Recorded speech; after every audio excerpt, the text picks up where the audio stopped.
Ladies and gentlemen, hello, hello. I am, of course, your host, End of the Line, and with me today for what is looking to be some exceptional matches from the NA PvP ladder tournament is the wonderful Hi, Hello, Good Day. Hi, Hi, hello, good day to you. How are you? I'm good. How about yourself?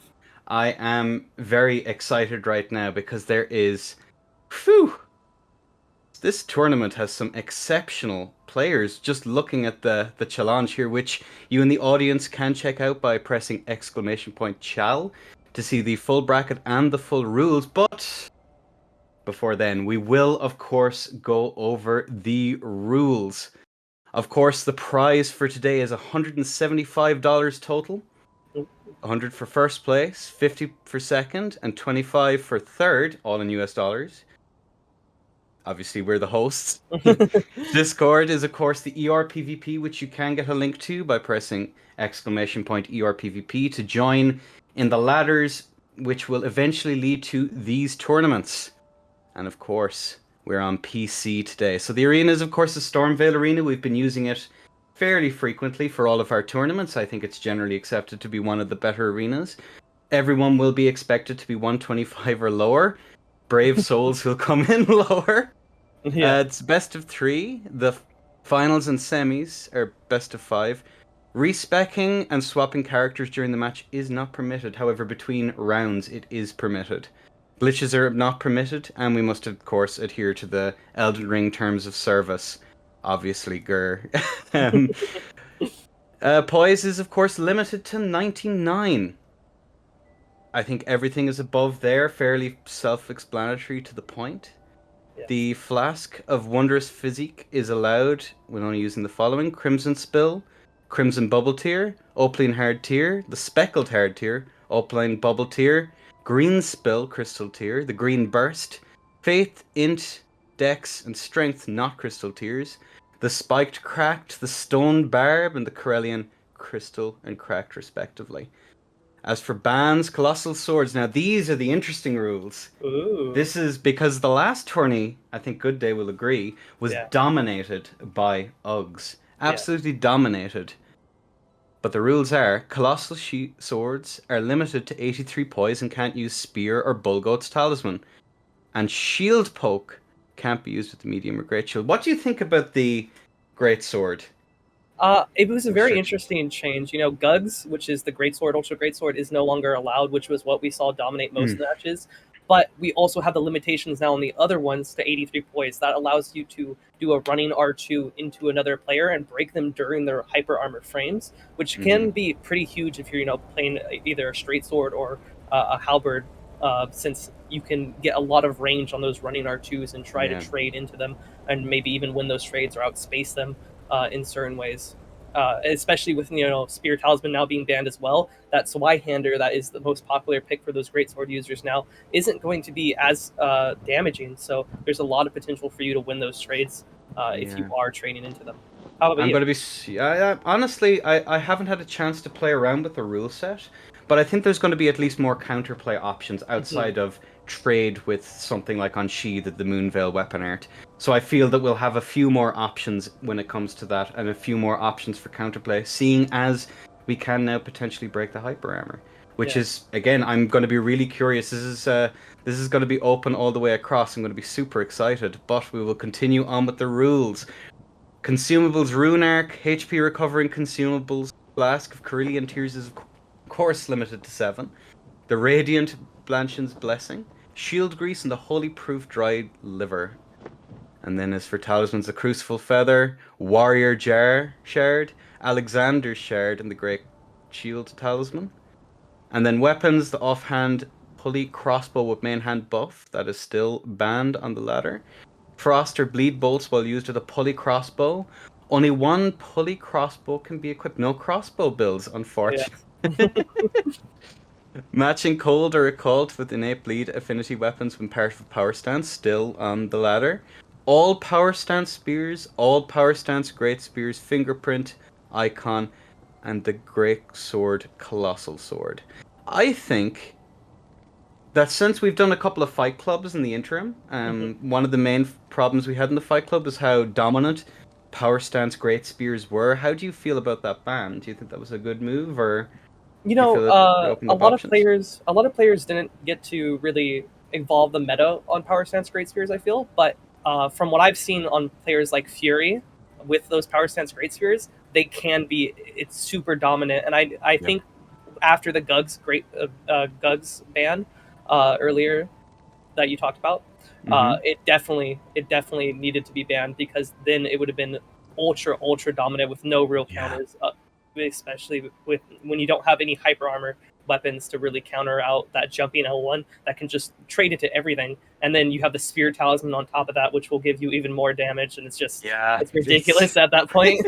And then I the mean, 14 frame crouch attack as well. It's just everything and the about that fact that weapon is strong. yeah, the fact you can have like you can basically two shot people with jumping or L1 is just also crazy. Like it was nuts, and I'm really glad that that ban really like stepped in. It definitely opened up way more setups to being viable within the current setup within the current sphere of meta setups that we'll no doubt see today.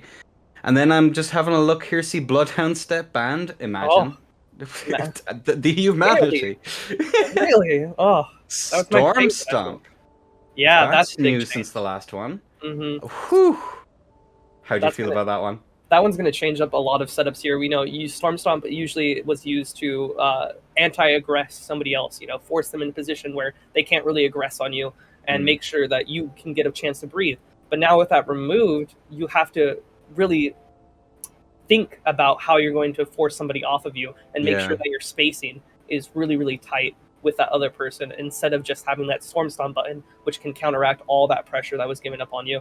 Um, yeah, for sure. how do you feel about it? I think that with that gone, it opens up a few other options that aren't Definitely. quite as well used. I know we're going. I have a strange feeling. I don't know what give it away. We'll see an awful lot of Flame Strike. Yeah, definitely. That's my sneaking suspicion, but it's a distinct possibility that we'll see other setups over the foreseeable. Like it's going to be super interesting though to see what fills in that gap. We could see completely unused setups now with similar properties to Storm Stomp. So I'll be like curious if that'll Gravitas, come in.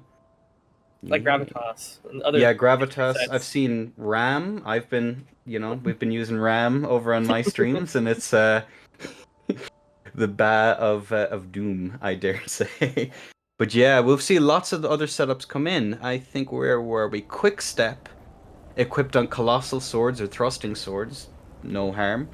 Barricade Shield, Glintstone Pebble, Offhand Shield Bash and Crash with main hand buff, Royal Knight's Resolve and Determination, and Seppuku all part of Power Stance. Everything seems pretty standard there. Nothing I don't think we have to talk about unless you have something to mention, Good Day. No, I think those are all the bands. Pretty sure you didn't miss one. And then for spells, regen incantations. Regen, of course, is only limited to that one talisman. Bestial Sling may only be cast at one hand. Erd Tree Heal and Lord's Heal.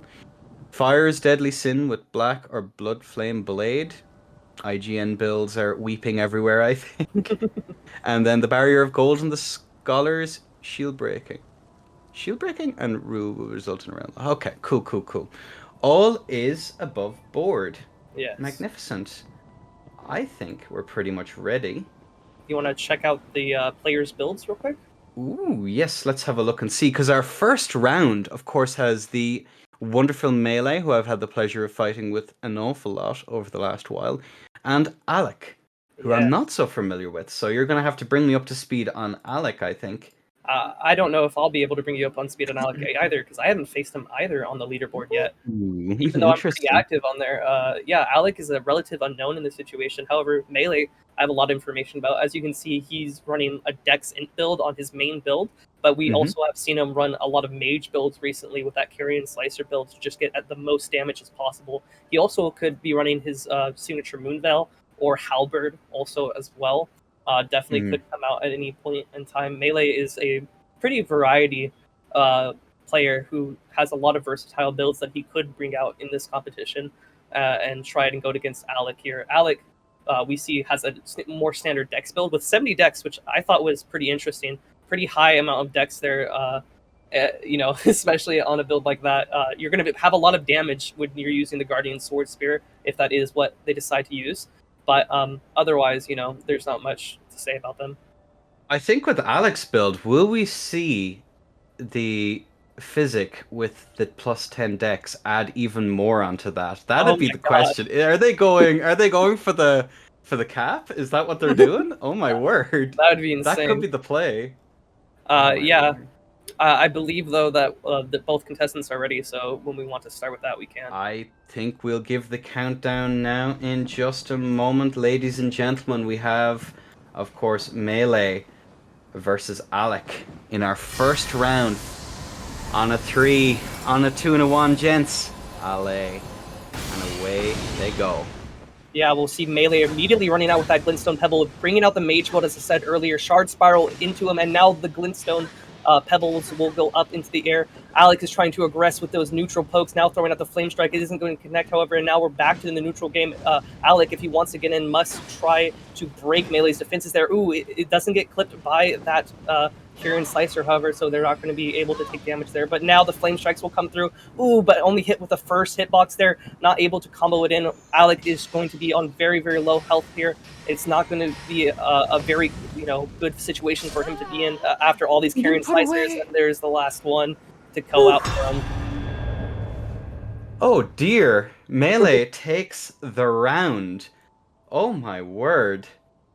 Like, Yeah, those having that ability to like poke at a distance and encourage aggression from the other player is like a really useful tool, but those flame strikes shut that down yeah. so nicely. Like, there's no if buts or maybes about it. If you can get that aggression to be like delayed and to force them in on your terms when you're like in recovery from an action or after an R1 or maybe a weapon art, that's their only time to really get in on top of you and do some work. It Hmm. just shuts down stuff so nicely. But we didn't really get to see Alec play around with very much. He seemed very much at the back foot Yeah, all the way across. It those was Kieran Slicers rather will do that. unfortunate. And the slicer will do that very, very quick. Very, very quick. Like, I don't know, that was really, really nasty and very well played, I think, on the side of Melee, who did a Yeah, definitely. who really put it away, and that some of those exchanges seemed pretty messy early on, I think. Like, just a smidge. There was an awful lot of trading, which again with Slicer is very easy to do because sometimes it can be hard to tell that because it doesn't poise break, you could feel like you can just trade with the Banton, but it does so much damage so Yeah, the quickly. damage will definitely outtrade you. We saw Melee, just going in for all those running attacks, the Flame Strike into the running attack to try and throw off him with those animation desyncs that can happen, and tries to force him in using that. But Melee did a great job at positioning away from Alec, who was just going for those neutral pokes again and again and again, and making sure that they'll trade through those without getting poise broken, since that 93 poise break minimum, 103 poise break minimum on the two-handed halberd is going to Mm, break through that 99 poise gap no matter how much poise that you have. yeah. And the halberd is of course so useful because it's a it's especially under our rule set, it's Mhm. pretty much a guaranteed poise break, which is like that consistency in and of itself makes it an incredibly powerful weapon. And I think before as well, before obviously all the change to colossal weapons and all of that, it's one of the reasons why it was used as well, because it's a consistent means of like guaranteeing if we trade, they're going to be in a recovery state. There's no Yeah, if buts or maybes about it. you always have And that now, advantage. and hopefully we'll see more things like poise counting come into effect, the more setups that people bring. So I'm going to be curious later on in the tourney, assuming both of these players don't go in with the exact same setups, which it seems that they are. I'll be excited to see. So, ladies and gentlemen, I think we're ready for this next round. Are you ready? I'm Yeah, vaguely prepared. All right, on a 3, on a 2, on a 1, let fly. Go. And there we have it. yeah, they're both going to be running out. Those Glintstone Pebbles from the edge of the arena are going to come out and make sure that Alex isn't able to aggress, but the neutral pokes will come out nonetheless, and those freezing pots try and get The Frostbite proc will come through. Ooh, a catch on the Carrion Slicer for so much damage there, and now the Flame Strike also going to come out. The Spinning Slash will go through for 950, but the Carrion Slicers will go out for 1,000 damage. Just two of them going to go back and forth, and now the Shard Spiral to keep them away, and the Glintstone Pebbles to try and keep pressure on them from that neutral position. All they need is one more, and there's the poke put away. Just as you say it, one more. Yeah. And there we have it, ladies and gentlemen. I think you jinxed it. Good day. How could you? A little bit of Caster How Spirits could right there. you?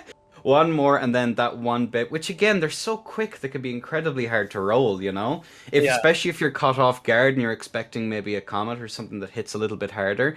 Or the Serpent one, the one that's the incredibly slow one, it can really throw you off your game. And there you saw it. That's all it took. One little mess up, and oof. That Spinning Slash trade was so unfortunate for Alec there in that situation. He wanted to go for it, and in normal circumstances, he probably would have won the trade. But those two Carrion Slicers just coming out and depleting his health bar, basically. Yeah. Like we said before, little poise damage, but so much actual damage coming through to just do so much for the players who use that Carrion Slicer from neutral. Yeah, and again, you have that means of baiting people in with those little pew-pews, which is the technical term I'll have you know. You just bait people in and then you punish it just so effectively. It's like it's really difficult. I think when fighting mages, there's a sweet spot you have to find wherein you're in a position where you can aggress on them pretty easily, but they're not in a position where they can like carry and slice you, even with the running. And it's difficult, especially when Slicer does so much damage. Damage, like right off the bat. It's pretty difficult. So I don't know. It's a difficult one to find on the spot, especially given how different mages will have different setups, and you kind of have to adjust then according to your opponent's preferences, which can be a challenge in the heat of a tournament, especially when nerves are up. Oh my word! Definitely.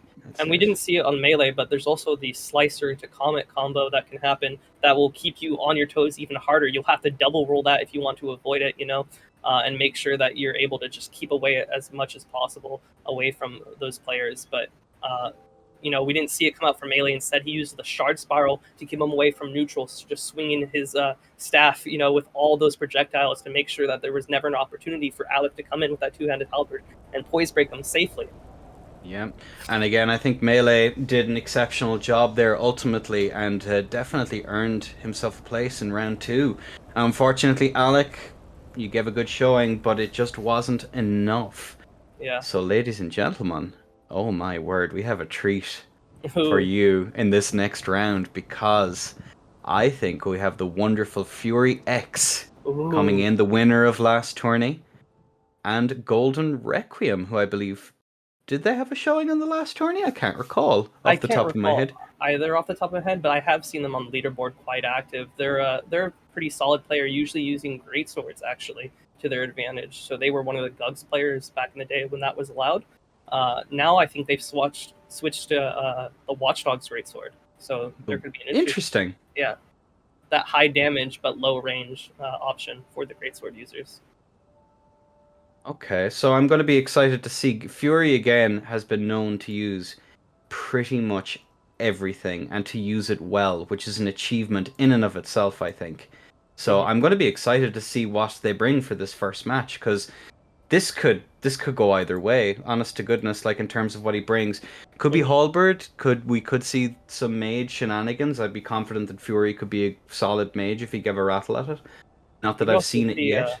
We could see his dual straight swords that he showed in the finale. Yes. Yeah, the gentleman's agreement. Yeah. That wonderful spacing that was shown there has shown a lot of potential on those dual straight swords, just for how much range they have from neutral. When you step forward with those dual swords, you get so much range there. And then the jumping L1, which is so safe because of the limited recovery from it. It's so free.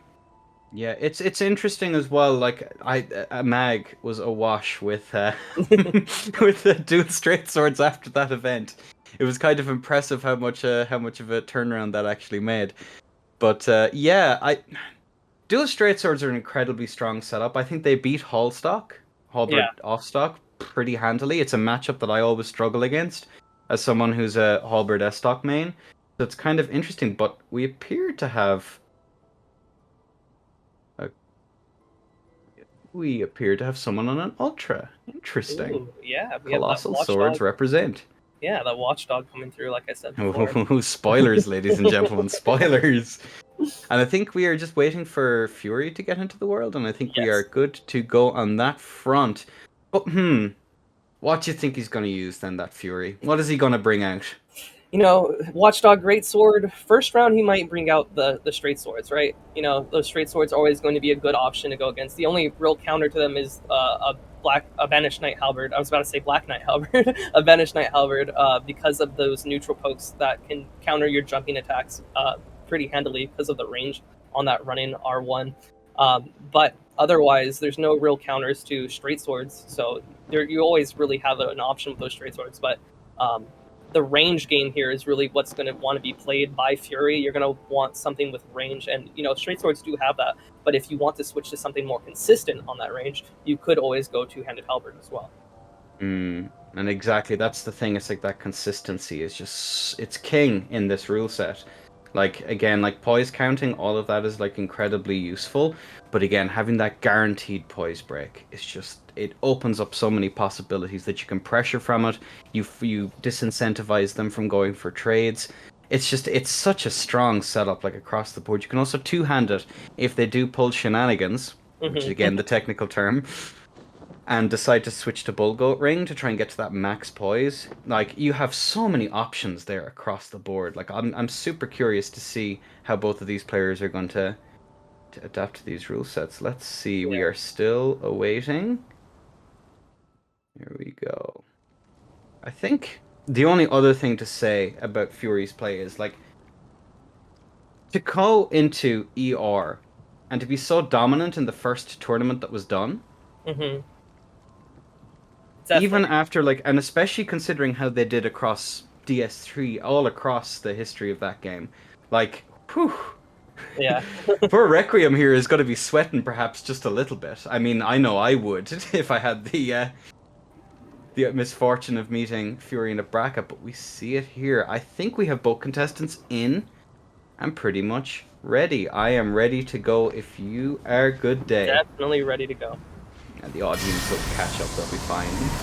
And there we have it. Ladies and gents, on a 3 and a 2 and a 1. Ale. And there we go. And Both there we have contestants it. starting off with their physics. Ooh, a drink of the shield physic, but those fan daggers are going to come through. However, putting them in a negative frame advantage there because of the closeness that you get from it. Ooh, and a chilling mist going to come out from that Watchdog's Greatsword, boosting the AR even more. But we see that there is going to be a bit of neutral post coming out now, and that Flame Strike will go through, but only 442 damage, but the Frostbok does come through, so there is going to be more damage now coming through on the Greatsword sides. But these neutral pokes from Fury have just been great to break the poise with that Banished Knight Halberd, as I said before, and now the tiers for Golden Requiem have been popped, now almost one shot away from dying here. And this wonderful spacing, you know, we said Watchdog's Greatsword doesn't have that much range, and you can see it here. That Banished Knight Halberd is going to outrange it again and again, and now we see Gold Requiem put away. Oh my word. That was some incredible play there on the side of Fury, I think. Yeah, wonderful spacing indeed.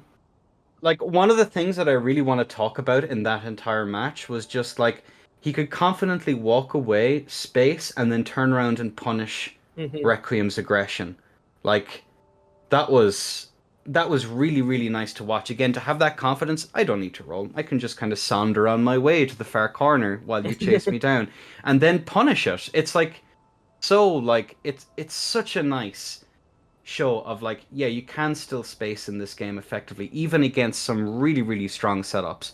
And then Yeah. of course you have, you have to be careful because once you're clipped by that ultra, you have to be really, really careful because like that can lead into a world of hurt. You're at the mercy of a coin flip after that as to whether or not they're going to do it again or hold on to it and try and get the roll catch. It puts you in a really bad spot. How do you find the matchup there in this current match? One of the big disadvantages of the Watchdog's Greatsword is that range disadvantage. And when you do have the option still to get those vortexes and get that pressure on the other player, making sure that they're going down pretty handily with that vortex. But if the player makes one correct read, they can get out of it. Where normally Yeah. on Zweihander and on Gugs, you have to make two correct reads in a row to be able to Yeah. get outside of the vortex. So with that lower range, it's going to be a huge advantage for the Banished Knight Halberd user, as they have all that range on the Watchdog's Greatsword. And as we saw before, Fury running away, turns around, hits them, runs away, turns around, hits them after every single whiff. And you can just do that so consistently. Yeah, it was really nice to see, and I'm hopefully we'll see it again, which if you are ready, I am ready. Yes, sir. I'm on the edge of my seat waiting to see how this next match will go. Ladies and gentlemen, on a 3, on a 2, and a 1, Ale. Both flies. There we go. Yeah, both contestants again going to drink those fizzes. The Chilling Mist going to come out earlier than we saw before this time, and now put into that frame disadvantage with that Fan Knife. And 459 on the counter hit on that Banished Knight Greatsword is also going to come through. Another one going to chip away at Gold Requiem's health, and now they need to get that Vortex if they want to get some damage here on Fury. A whiff comes out from Fury, but Gold Requiem isn't able to capitalize on it, and now the Chilling Mist has run out. The buff no longer applied, so that Frostbite isn't going to come through as fast. The jumping R1 won't connect as well, and now we're just in a battle of spacing once again, and Fury's going to win it with the Flame Strike, that second one, and the follow-up for 1,000 damage overall, but Gold Requiem is able to block the next hit. A little bit of chip damage will come through, but it's able to counteract most of the damage, since that is a purely physical weapon there, the Banished Knight Halberd. But 2 more Flame Strikes able to catch, and he's put away. You double tap to be sure, ladies and gentlemen, on that one. Oh my word. Like, looking at it there, I have to say... where do I want to start with this? There's a couple of things to say, actually. Yeah. Oh dear. I think status pressure is greatly underappreciated by an awful lot of people. People constantly look at status as just damage. And that is, I think, not necessarily how it should be looked at. We were talking the other day about which is the best status. They're all useful because they all force you to change your game plan. And especially looking at it in the sense of how, if I nearly have a full bar, I have to play super passive, and the other person then almost has to take control of the entire fight. And that can snowball into much further damage, even if you don't get the proc, because if they go to take their bolus, you punish it. You space correctly so you're in a position to constantly punish it. And their entire game is going to be played around that. And unfortunately, we didn't get to see it much there, because he was just punished with every little bit of aggression. He just, Requiem just wasn't able to find the spacing to be able to punish it effectively. But it's a useful thing to keep in mind. It doesn't matter what status you have. Stay close. Not too close. And just constantly chip away at it and punish any attempt that they might have to actually gain momentum off of it. So, I think what do you think about that? One of my favorite things about that match in particular was definitely that we saw a lot of double tap on that Flame Strike, as you said before, which is a very, very, very good tactic. As that first Flame Strike, it might only catch with that first hitbox, right? But if they choose to roll away, you can definitely hit them with the second one if you make a correct read. The other player has to choose, okay, are they going to look behind themselves and look for the roll in? Are they going to look forward and guess for the roll out? You have to make that read onto the other player. And it's a very, very good for mind games at that position, being able to go back and forth with that. And when you hit the first one, you're already lined up for a second one to be able to be hit. Yeah, and again, that double tap was exactly the thing that I was about to bring up, because it sets up the roll catch so nicely. And as well as that, it punishes them if they attempt to roll in as well, even more so. Because you don't have a guaranteed hit right off the bat. You do not have that guaranteed hit. You have to make sure it's the end of the hitbox that actually connects with them before you can land it.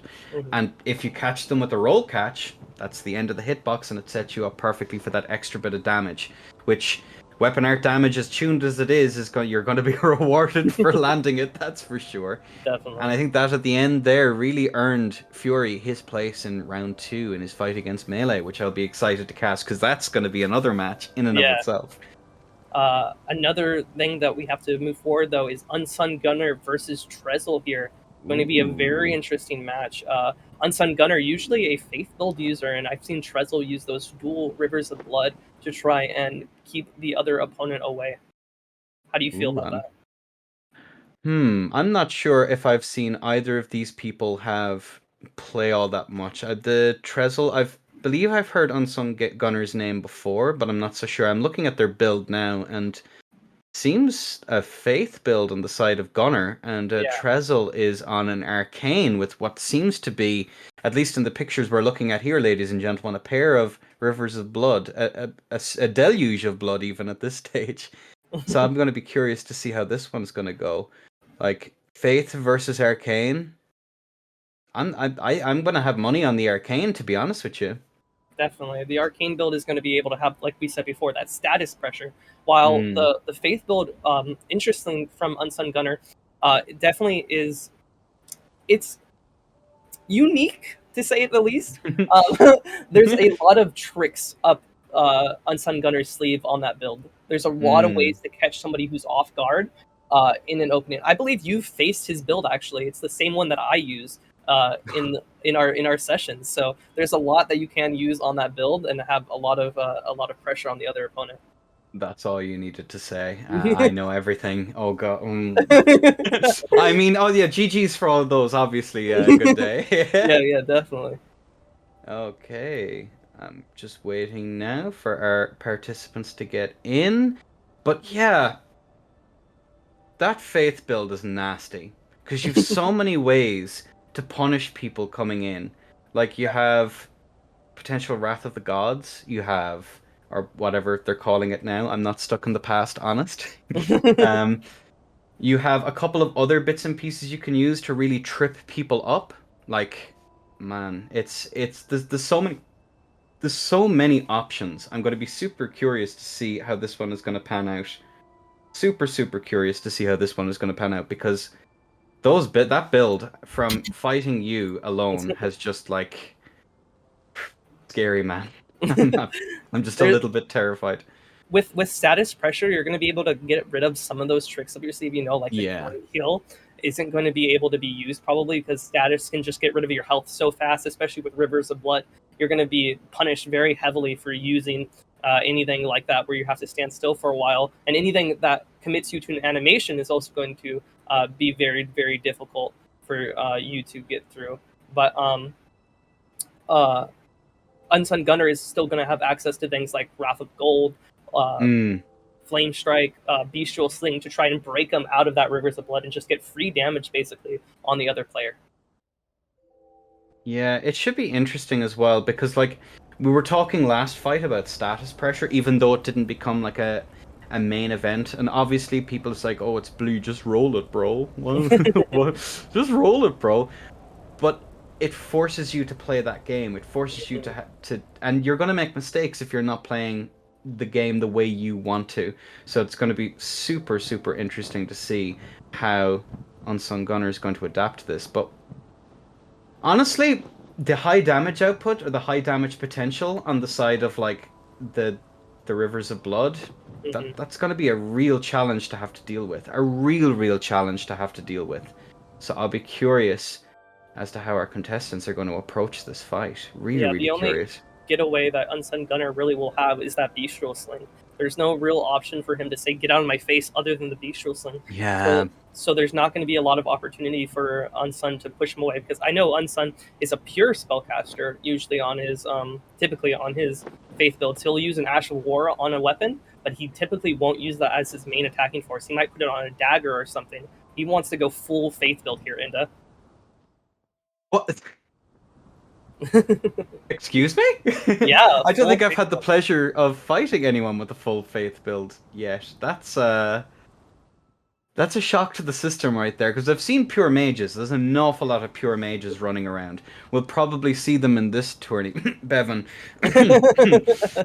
But that's I can kind of see it because someone will be tempted to aggress because they can just keep throwing out the bestial sling over and over and over and over again, and that tempts people to try and get in close and poise break them. And then you just do catch flame, I guess, Yes, and to try exactly. and read. Did I figure it out? Or I'm super. the mix up Wrath of Gold in their face while they're committing to an attack. But they have me excited now. There's a lot Okay. of options, like I said, on this tricky Faith build. Yeah, evidently. And I think we have both of our contestants in. We were just waiting for them to get into their spots. There we have it, ladies and gentlemen. Are you ready, Good Day? Are you I'm prepared ready. Are you mentally and ready? physically? Are you ready, Inda? Let's go anyway. All right. On a 3, on a 2, and a 1, Amir, let it fly. Go. Let's see who will be the champion. Allez, gents. All And right, there we we'll have see it. the Black Flame protection coming out from the way of Unsung Gunner. 2 Bestial Slings already going to protect 3. There's the Catch Flame that we were talking about, chewing down his health bar. It's already down into the 25% range, and now the Bestial Sling will come out once again. We'll do 395 damage coming from the way of Trezzel, but it's not going to be enough. He's going to be put away by another Bestial Sling. The insane pressure that this build has, and then the Wrath of Gold mix-up at the end. The BG to finish it off. Oh my word. Insane, insane. That is all I have to say about that match. Oh Oh my word. To get stuck in the corner Yeah, and then just have to eat how many I catch think it was flames? 3. It is definitely an insane amount of damage No. potential, especially because it's a Catch Flame has a weird poise break ratio. It's actually 71 poise needed to block that. So if you're like, okay, this is a Faith caster, I can run 61 poise against them because they don't really have many options to poise break me. Even if they're running a halberd, that's still only 93, so I only need to run 93 if I see a halberd, 61 for everything else. Unsung Gunner runs a dagger in his offhand. So you're like, okay, all I need is 61. And then the 71 poise break potential comes out from that Catch Flame to make sure there's nothing that they can do there. That was an experience. I feel so sorry. Like, corner pressure is maybe not as prevalent in this game as it was in others. But when you're in a corner and someone is spamming some nonsense at you, it is incredibly demotivating. Now, we haven't seen it yet, but I'd be curious to see some corner pressure against melee builds. That's going to be an interesting one in and of itself Yeah. because we haven't really seen it so far of people getting properly cornered and then just like constantly punished until now. Yeah. With that was super unfortunate. We'll have to see how our contestants adapt. It was also And how- reverse corner pressure. Since Unsun actually started in that corner, he was able to turn it back on his opponent and make sure Ooh. that he was the one actually getting punished there. It was so Ooh. well played from Unsun there. I'm going to be super excited to see them come in again and see what they can do and see if they can change stuff. All right. I am prepared. More so than I was before. Are you ready, Good Day? I am ready. On a 3, on a 2, and a 1. Allez, ladies and gentlemen. Let it fly. And there we have it. Both contestants going to start off by drinking their physics this time. The +10 int 1 already seen on Unsung Gunner. Ooh, attempts to go for the unendurable frenzy, but is going to be punished by the Rivers of Blood. But he's fell down by a headshot, and now the unendurable frenzy is going to come out. How much damage is it going to do? Only able to hit with 3 procs so far. Now the 4th. Ooh, and now he's going to get punished, but no, the crouch attack won't come through. But the Rivers of Blood will. The follow-up, he's out of mana. That gets rid of all your mana at that point in time, so he needs to drink. There's the drink right there, but he's already at half health. Both contestants have the same way, but the Wrath of Gold will come through into the knockdown, into the unendurable frenzy to death. Oh my god. Oh no, I've been there. I've been there. Oh, I'm getting flashbacks, Good Day. I'm To getting our matches? flashbacks. But who else? Oh.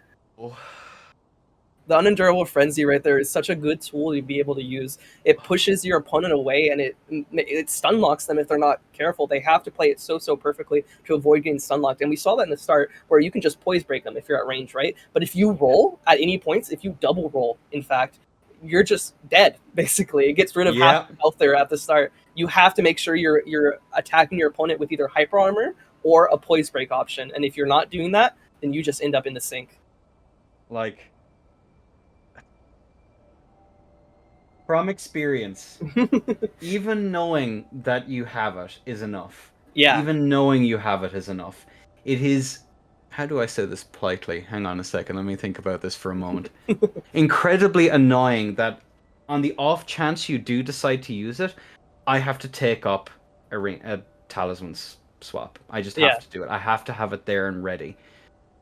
Which is incredibly annoying because that just shuts down so much of my utility that I could otherwise have from that swap. So Hmm. there's that. That's annoying. The other thing is, if they haven't used it, if they just have it in their back pocket, and they just don't use it and you don't expect it, you do not have time to do anything because as soon as you're in like hit frames, you can't swap. And even if you could swap, you're too busy running and probably screaming to try and get away from it to be able to do very much of anything. It is incredibly annoying. Definitely. Oh, oh my word! Like I feel really bad because it is a hard build to aggress on because you can't aggress on it. They can poke from neutral forever, and then they set up perfectly for that the madness proc. One of It's the go on. special parts about Unsun's build is you said they Mhm. can poke forever. Typically, you can't do that, right? Because you have to Mhm. drink your FP flask, and there's periods where you can't poke forever. Unsun Gunner decides to put 23 points into Mind just to make sure that that unendurable frenzy can last for as long as possible, and that bestial sling spam can last for as long as possible. It's a very, very interesting build to run against. And you seem very shocked at the fact that there's 23 Mind there. Um, I'm having an emotional response. Okay. But anyway, ladies and gentlemen, moving on. Of course, Unsung gets to move on to the next round. Very fair play. I'm really delighted to see them do well. And now, of course, we have Raincoat versus Chango. And we can look at the builds here, hopefully on screen. What Yes. are we looking at? Good day. You're gonna have to translate to me. Tell me what this means. What are the numbers? All right, Raincoat is going to be running a 70 strength build. We saw the 70 dex build with that Guardian Sword Spear. Now with another two-handed halberd, but this time the Black Knight, or not the Black Knight halberd, the Knight's Cavalry halberd is going to come through. And we see on the other side another strength build, but this time only with 54, and instead opting to go with 39 endurance just to get all that Bulgo armor on and make sure he has the highest defense possible. I've had the personal uh, opportunity to fight Shengo here, and Mhm. he is so well with those neutral pokes. He plays them so well, and then has those double flame strikes to catch up your rolls. He is very good at putting pressure on his opponent and making sure that they're not able to go against each other, go into his bubble without him having an option to push you away. Yeah. And he plays that aggression so well. Raincoat, on the other hand, I haven't had the opportunity to fight with, but with a mirror match here, it's going to be definitely very interesting to see who can play their setup better. And it's going to be interesting to watch as well because we're going to be looking at the perhaps damage differential on this. Although it's perhaps interesting to note the difference in dex here on the side of Chango. Maybe he has something sneaky hidden Yeah, around there for a hard swap. Perhaps it's going to be interesting. Going to be very interesting. But I think we have our contestants in, ladies and gentlemen. Are you all ready? I know I yes. am. All right. On a 3, on a 2, on a 1. Let it go. Release. There we have it. Both contestants going to start off by drinking their physics, now going to run in. Ooh, we see the boiled prawn also, or boiled crab coming in. And now from neutral, we'll see those glitstone pebbles come up and the buffs. A gravity fan also going to come through for 120 damage, eclipse it on the edge. And now the freezing pot and rot to lessen the damage from his opponent and increase the damage that he's doing, but neither are going to be able to connect. 286 damage coming from the way of Raincoat, however, is going to put a little bit of pressure onto Chango, a little bit of a health disadvantage, but that Bulgo is going to mean that they can win those trades, especially when you have that buff. And 417 damage is going to come through to show that. And now the Flame Strike battle is going to commence, trying to see who can win that neutral pressure. Both of them throwing out the Flame Strikes to prevent the other person from coming in with those neutral pokes, but neither of them so far has been able to connect one. And now in the corner, Shingo is going to throw out a Gravity Fan to try and force the other opponent away, and is able to get out of it. Wonderfully played from Shingo there, and now both players are going to go back and forth with their neutral pokes. 408 damage going to come out, and a Flame Strike, but the jumping attack does connect. A little bit of a win on Raincoat's side, but another follow-up for 391 damage from the way of Chango is going to be able to do a lot of damage on the way of Raincoat's Self Bar. However, both contestants still have their bubbles up, and I just curse them because now both of them have it gone at 417 damage on the way of Chango after that knockdown from this guy from the Flame Strike. And now he's put away! Raincoat puts it away. Oh my. Looking, the constant reversal of the corner pressure there all the way throughout was really impressive. Really, really impressive. Like, they get cornered, they try and bait out some attacks, they try and reverse it, they'd stay in the corner for a bit, and then run off again to the other corner to try and repeat the process over and over and over again. Like, using that corner as an excellent bait, especially when you have Flame Strike, because you can do so much damage. Like, that Flame Strike can, like, do a good quarter to a third of someone's health easy, and then set them up for further damage with a running attack out of it if they panic roll. Not to mention if they double tap if they try and stay in, it's gonna be really rough for the foreseeable. Really, really rough for the foreseeable. Like, especially if this goes on into the next round where people are baiting each other in that sense to try and get those flame strikes in the corner, which are devastating, utterly devastating. We saw Chingo's response to that, however, with those gravity fans trying to get himself out of that corner, which was really, really well played, able to force his opponent to roll either backwards or into him. And both of those options are bad when you have a Flame Strike user who can just throw that out and catch you either way that you go. Yeah, it's going to be interesting as well to see how the counter around that is outside of just like spamming it back, because like if the other person lands it first, they're still have an advantage. They're still going to, if they decide to spam the full amount, the R2 afterwards, they're likely to actually land that and do more damage than you would if you were to try and interrupt them with your own Flame Strike. So I'm going to be curious to see if there's ways and means around that. Really, really kind of interested to see. But another thing to note is the use of consumables on the side of Chango. Yeah.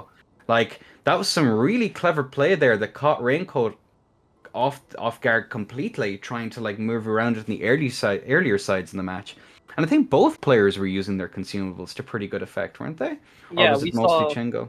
I think we saw most of it from Chango, but we saw a Glintstone Scrap, a perfumer's bottle with the rot perfume that lowers the damage, physical damage, I believe, on all weapons by around 15%. And then the freezing pots come out that will instantly frostbite proc you if they even phantom hit you. And also a gravity stone fan, which is a great tool for pushing somebody back.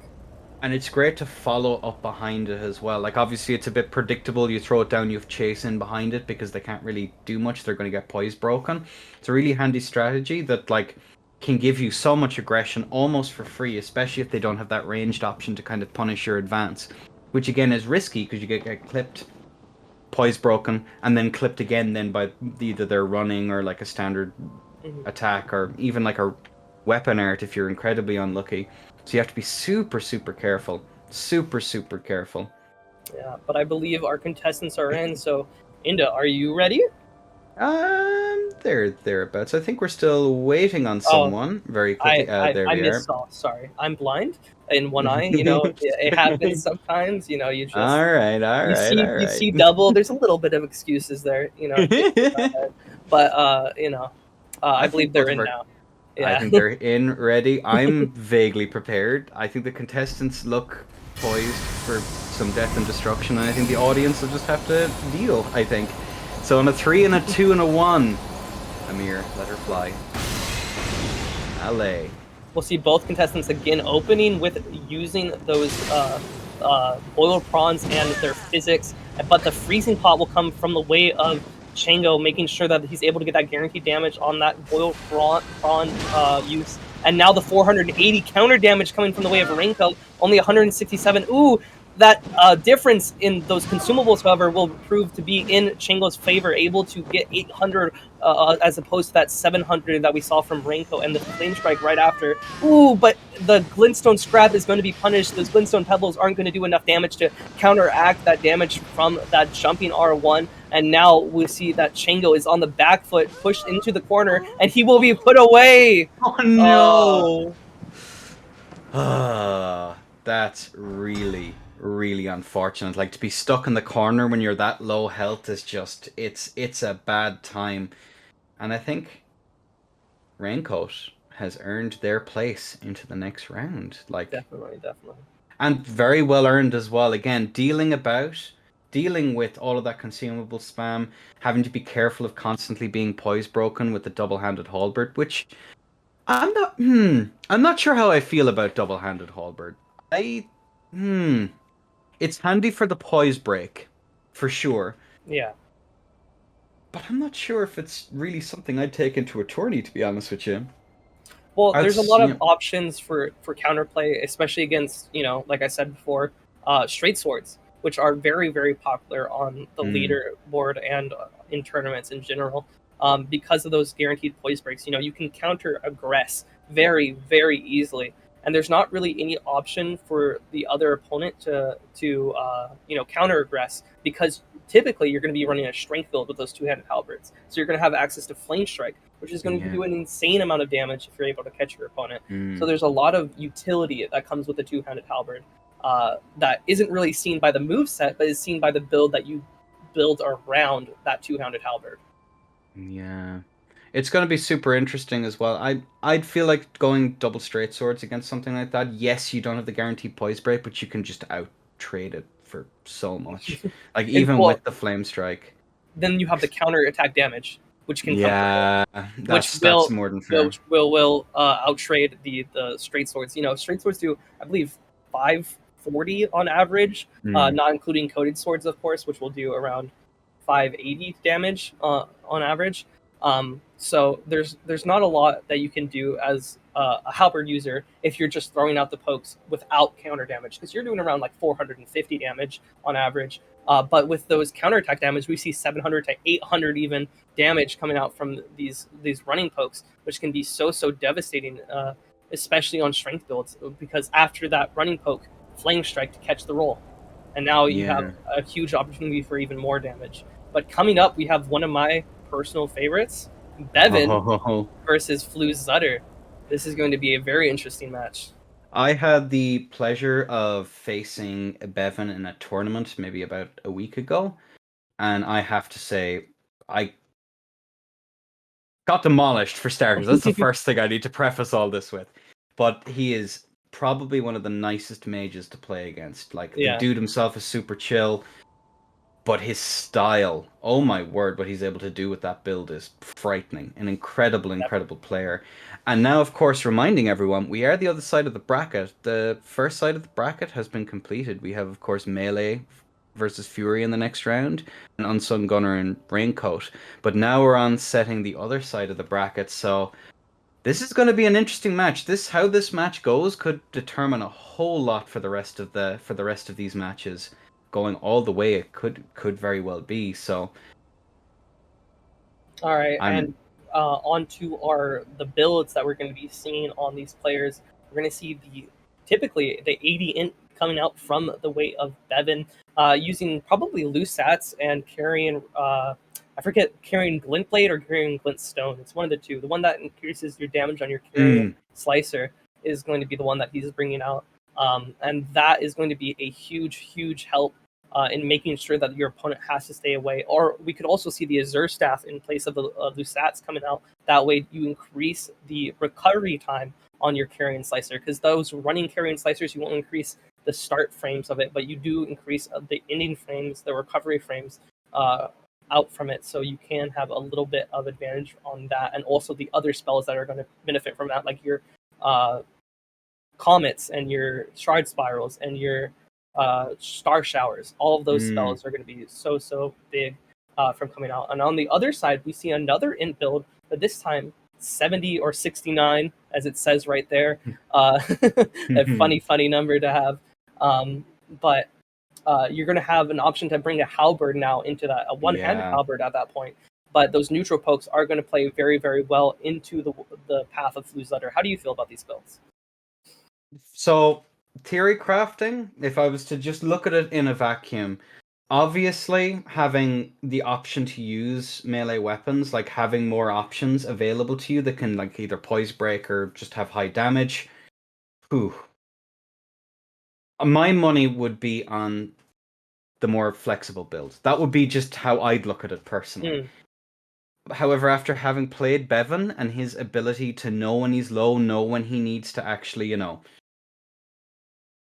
flask up, Yeah, And to cover that in the way that he does, this is an awful lot closer a match than I think it should be on paper. Because again, the game against someone going full caster or full faith build or whatever is very simple.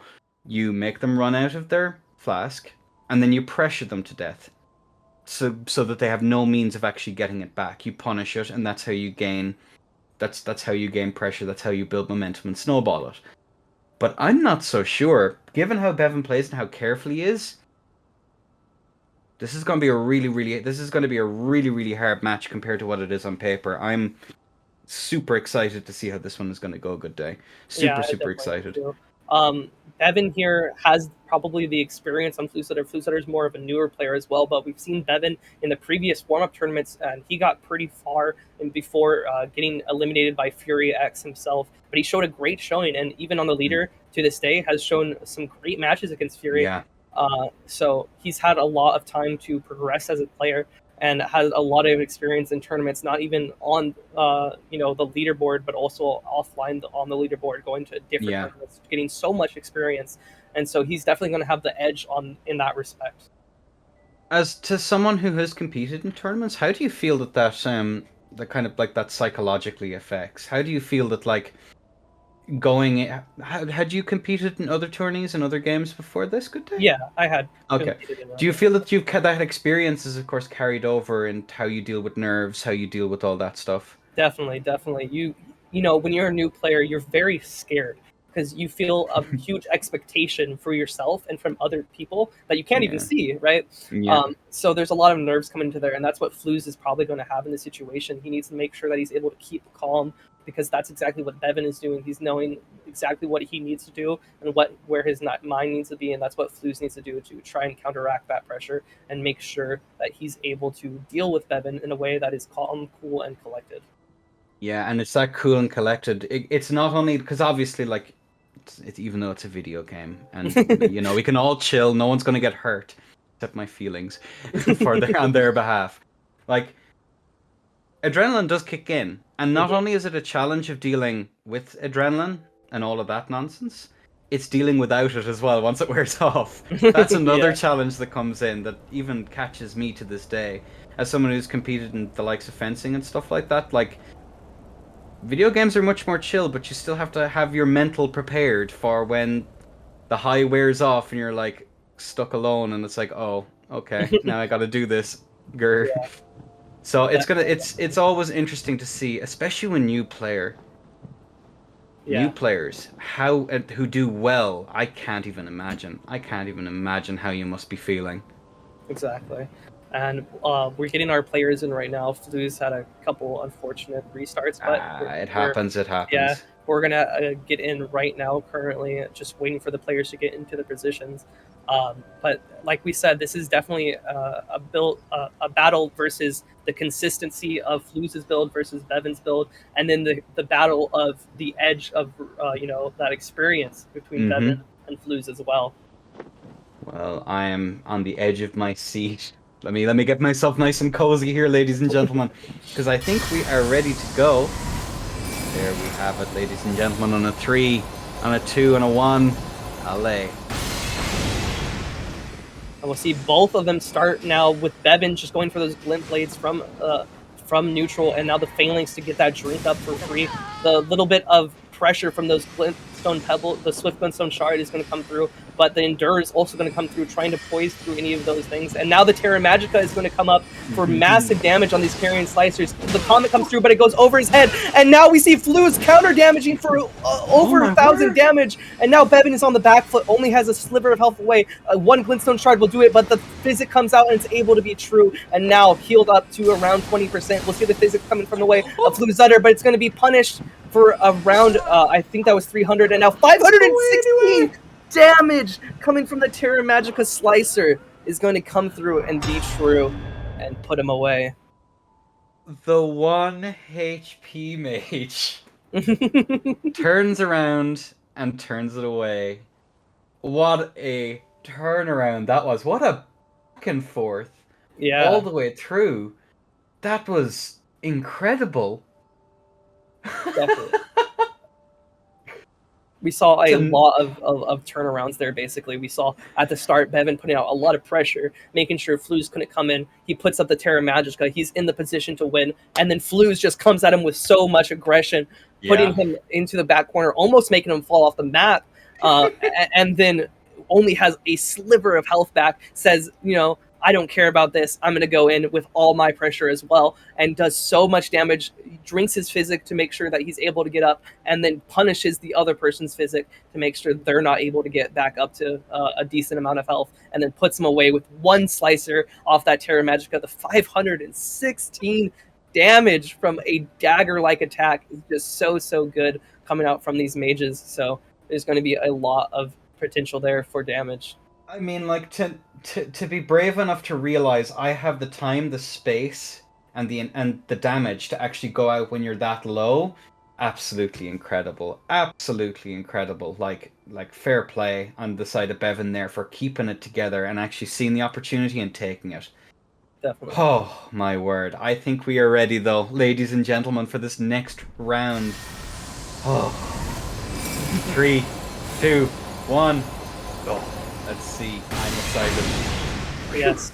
Starting off with that Glintstone, Swift Glintstone Shard again into the Comet this time, and then the Shard Spiral, and now putting up the Terra Magica and the Magic Glint Blades are going to go up as well, and now finally the drink comes through, and a 216 little poke from a Swift Glintstone Shard will come through, but the slicers and the I couldn't even just puts speak. him away. I was going to say that the comets and the magic glint blades were doing so much chip damage, but then the comet just comes through into 2 slicers that just put him away so hard. 1,918 damage. If you have 58 vigor, you're already dead at that point. There's no way for you to live that. And that's just so huge on the part of Bevan, able to now win this round out after an insane showing. Sorry, let me regain some element of my composure here. Can't you let us cast, Bevan? Yeah, can't you let us cast? Can't you just let us cast, bro? Come on, give us a chance. Let us catch up. We needed a little bit of seconds, okay? I Oh, stuttered for 1 second, and then the game was over. That was so insane.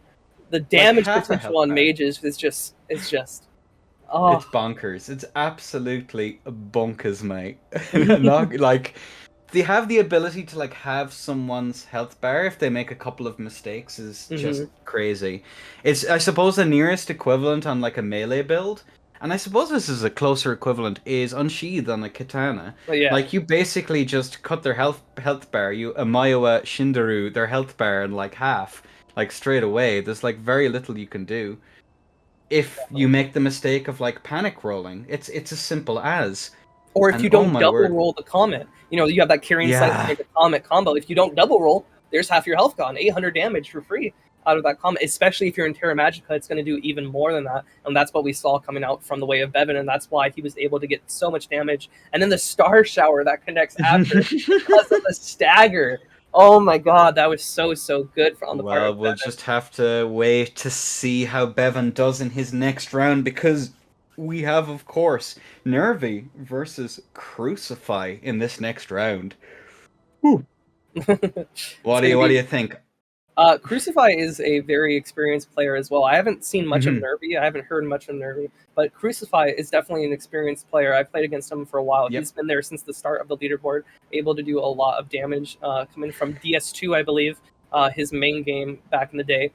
So a lot of potential here, a lot of legacy skills coming from those previous games. Yeah. And he has an interesting build if you want to go and look over at those real quick. Yeah. He has a 50 arcane build. Usually 45 is the optimal way to go, but with that 50 arcane, he's going to have a little bit more bleed buildup than typical. And with those blood Nagakipas, I was about to say Uchi Katanas, it's going to be able to do a lot of damage really fast if you're able to catch them on either those crouch attacks or those jumping L1s. Both of those are going to be so good at applying not only bleed, but damage as well. And just a lot of damage potential coming out from the way of Crucify. How do you feel about Yeah. Nervy's build? Nervy's build, we're seeing these 70 dex builds come up. Yeah. Like, pretty low endurance. I'm really not sure what to make of it. They seem to be doing work. Obviously, on paper, they're going to have really high damage, but it's sorry, excuse me, it's a curiosity as to how that translates on the field. Like, maybe go for trades, try and go for counter damage. I mean, let me have a look and see at this build here again. Like, what's the strength on it? Like what's let me have a 14. look here. 14. I think that's halberd. You can have Yeah. access to halberd in that, can't you? Hmm. And in the picture here, of course, we see with the dual straight swords, which of course would make sense. Again, high damage, looking for heavy trades. But that status pressure is going to be something that you're going to have to worry about, to be fair. Like, Definitely. that's going to have to be in the back of your mind constantly. It's like, can I really outtrade this? This is going to interrupt for starters, irrespective of poise. Like, I'm curious as to how that's going to pan out. Yeah, definitely. So we'll And just have to wait and see. yeah, we'll have to wait and see. But Crucify, as I said before, an experienced player, has shown a lot of potential on what many would consider gimmick builds at the start of the round. You know, those sleepy Uggs and stuff like that. Able to show a lot of interesting builds and change the meta almost. Crucify Mm, has been able to do, and seeing him pull out an arcane build, which is usually not seen as that good because of blood just being a very very weak status to put on other people. yeah. Because just roll it, bro. As much as it's a meme, it's also the truth. You can just roll the status, and make sure that you're able to get away for free. Uh, but Yeah. but with those Nagakibas, you're going to have not only the backswing that can catch, but also the delayed other L1s. Because in how the Nagakibas work is I attack first, and then a second attack comes afterward. If I bleed you on that first L1, the second one is guaranteed, and that's guaranteed damage now on that bleed. So another thing that might be interesting to note with Nagakibas, because I've been using a single one with shield the last little while, is that this backswing. If people remember from Dark Souls 3, if you got onto the corner and someone was to swing at you, you would have the ability to frame trap them and catch them with the second attack after they roll. So basically, you get a 3-hit combo if you angle it correctly. It seems, at least again on paper, that the Nagakiba has that exact same property on it. You can roll catch after the poise break if they roll. So that's going to be pretty interesting. You Yeah, can it's just definitely catch them. You can catch them with that. It's going to be super, super interesting to see how that's going to go, and whether or not it's going to be used, because it can be super useful for like a last hit. hmm. And then you also have the mix up there with the crouch L1, where you go down into the Yeah, crouch, and now you have a mixed up timing, which is a little bit slower than the yeah. backswing, but it can catch rolls so well. We've seen it happen before previously in the match with Unsung Gunner, and I believe it was Trevel. Um, Here, let me look just to make sure I'm not mixing up that name. Trezel, sorry. And that match was so close between the two. Um, because of those crouch L1s and that status pressure that we saw from the dual Rivers of Blood. Now we're seeing the Mm, Nagakibas, which have even more range and more potential yeah. to put that status onto the other player. And that range is going to come so in handy all the way through as well. Hmm. Like, it's really going to be an interesting thing. It's a really, really interesting thing because, again, the old duelist mantra, it's like, what is it? Range, moveset, and then damage is last on your list of things to Hmm. consider. So maybe in those earlier rounds, the Dual Nagakiba would have been a much better pick, even though Rivers of Blood, we all know it. We've had the displeasure of having to deal it. And it has done well in tournaments as well. Keep in mind the PSN warm-up tourney. It Yeah, was Moonveil versus Rivers as well. So it's not like it can't have a good showing in the hands of good players. So it's just going to be interesting. We are having some issues getting players in. Um, but we should be fine. we Uh, should be a-okay.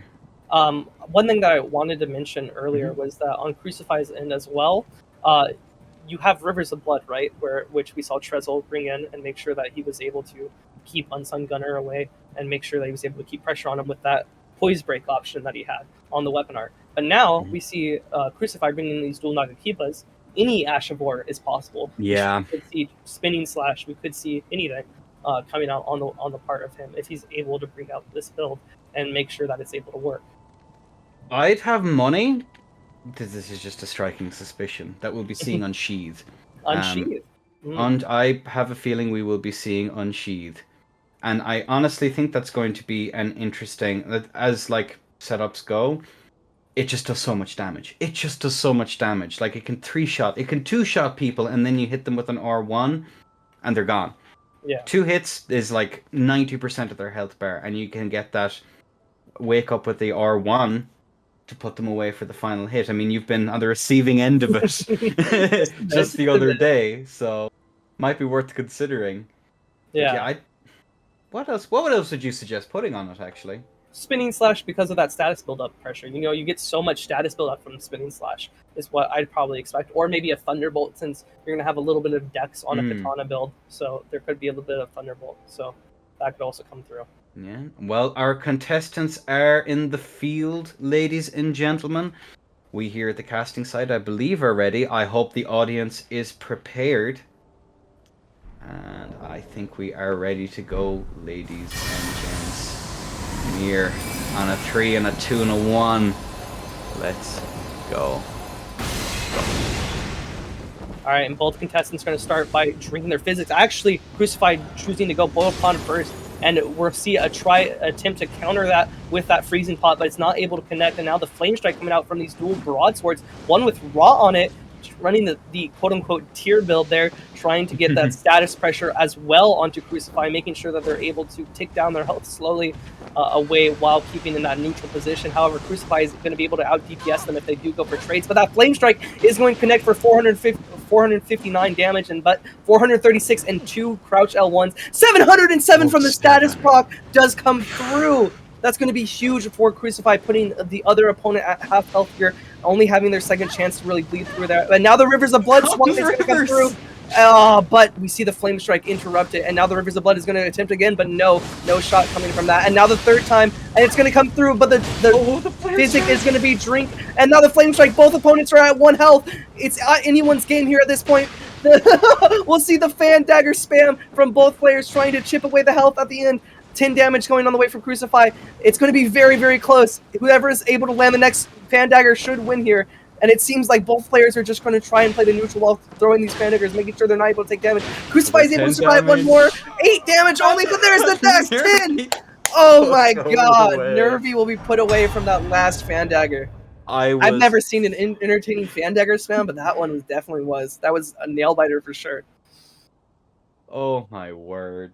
Like, I was full sure we were going to see Nervy been thrown over. I'm going to be completely honest with you. That was rough. That was incredibly rough. Like, to have that amount of health done and then for it to snowball further and further away from you, and then to be put in a position where you're both 1 health is like so rough. Definitely. So rough. Like, especially when the Dex advantage is on Nervy's side, however, you're going to have a lot more damage coming from those Fan Daggers, which is why Crucify, who had a very slight health lead, was actually getting chipped down to be lower than Nervy at the end there.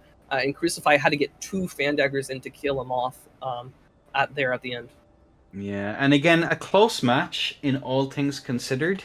Like, that. I still don't know how I feel about Rivers in a duel. I'm going to be completely honest with you. I think the Nagakiba would have been a much better play, just for that range advantage. True, you don't have that ability to, like, pressure them off, but if they find their way in during your spam, they're still not going to, like, necessarily poise break you. They do have an opportunity to actually, like, break your poise and put you in a bad spot, which we've seen in that duel there. Yeah. So I don't know. I really don't know how I feel about it. It's useful if you have them on the back foot, but I think against someone who's retained their composure and is a bit more put together, I'm not so certain. I'm not so certain at all. It's definitely a risky pick at the end of the day, because you can do a lot of damage, but if your poise broken, that's just free damage. Now, there's nothing you can do because your attacks are slow. They have a lot of range. They are very, very, I wouldn't say very, very, but typically slower than most attacks. So you're going to have an opportunity for, Bestial Sling, running Halberd Poke, jumping straight swords, any of that to poise break you and do an insane amount of damage. Mm-hmm.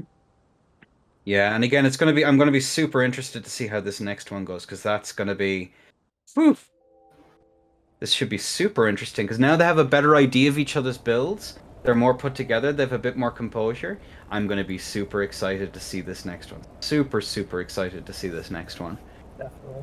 And we're getting both contestants in, but in the meantime, what does Nervy need to do in this situation? And how do you think they need to do to win here? Nervy needs to hold it together. Nervy needs to really find that space to really aggress and to interrupt all the nonsense that that Crucify is putting out there. Really try and keep the pressure on, not be so inclined to roll away. I don't know. This is going to be a rough one, but I think they could do it. It's definitely conceivable. Even someone clearly of the caliber of Crucify. So, ladies and gentlemen, we are ready now for this next round. I think you good day are ready. I think the audience is vaguely prepared. On a 3, on a 2, on a 1, let her fly. And there we have it. Both of our contestants are going to take the physic right off the bat. And the prawn. Interesting. From both sides. The bubble is out. Out comes the Frost for a little bit of pressure. Nervy immediately taking a little bit of damage there. He's in the corner. He's going to be under pressure to try and get in. Goes for the trades. Again, Dual Straight Sword is a very trade-heavy setup when it's played. So, we're back into neutral now. Both players waiting. We see the Bolus there.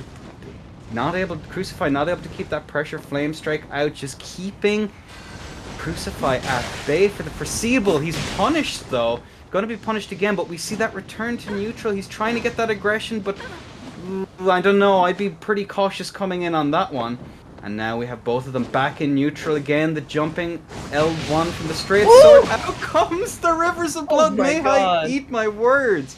And out comes the halberd there, trying to hold it together. He has the confidence and he's put away.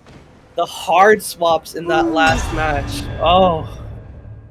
The amount of hard swaps there, putting the pressure on the other player, not knowing what they're going to go against in the next couple of seconds, switching up that roll timing every time a hard swap comes through. Crucify just doing so well at being able to do that. Oh my word, that was rough. Like, to be doing, like, relatively okay. Yeah, you got clipped here or there.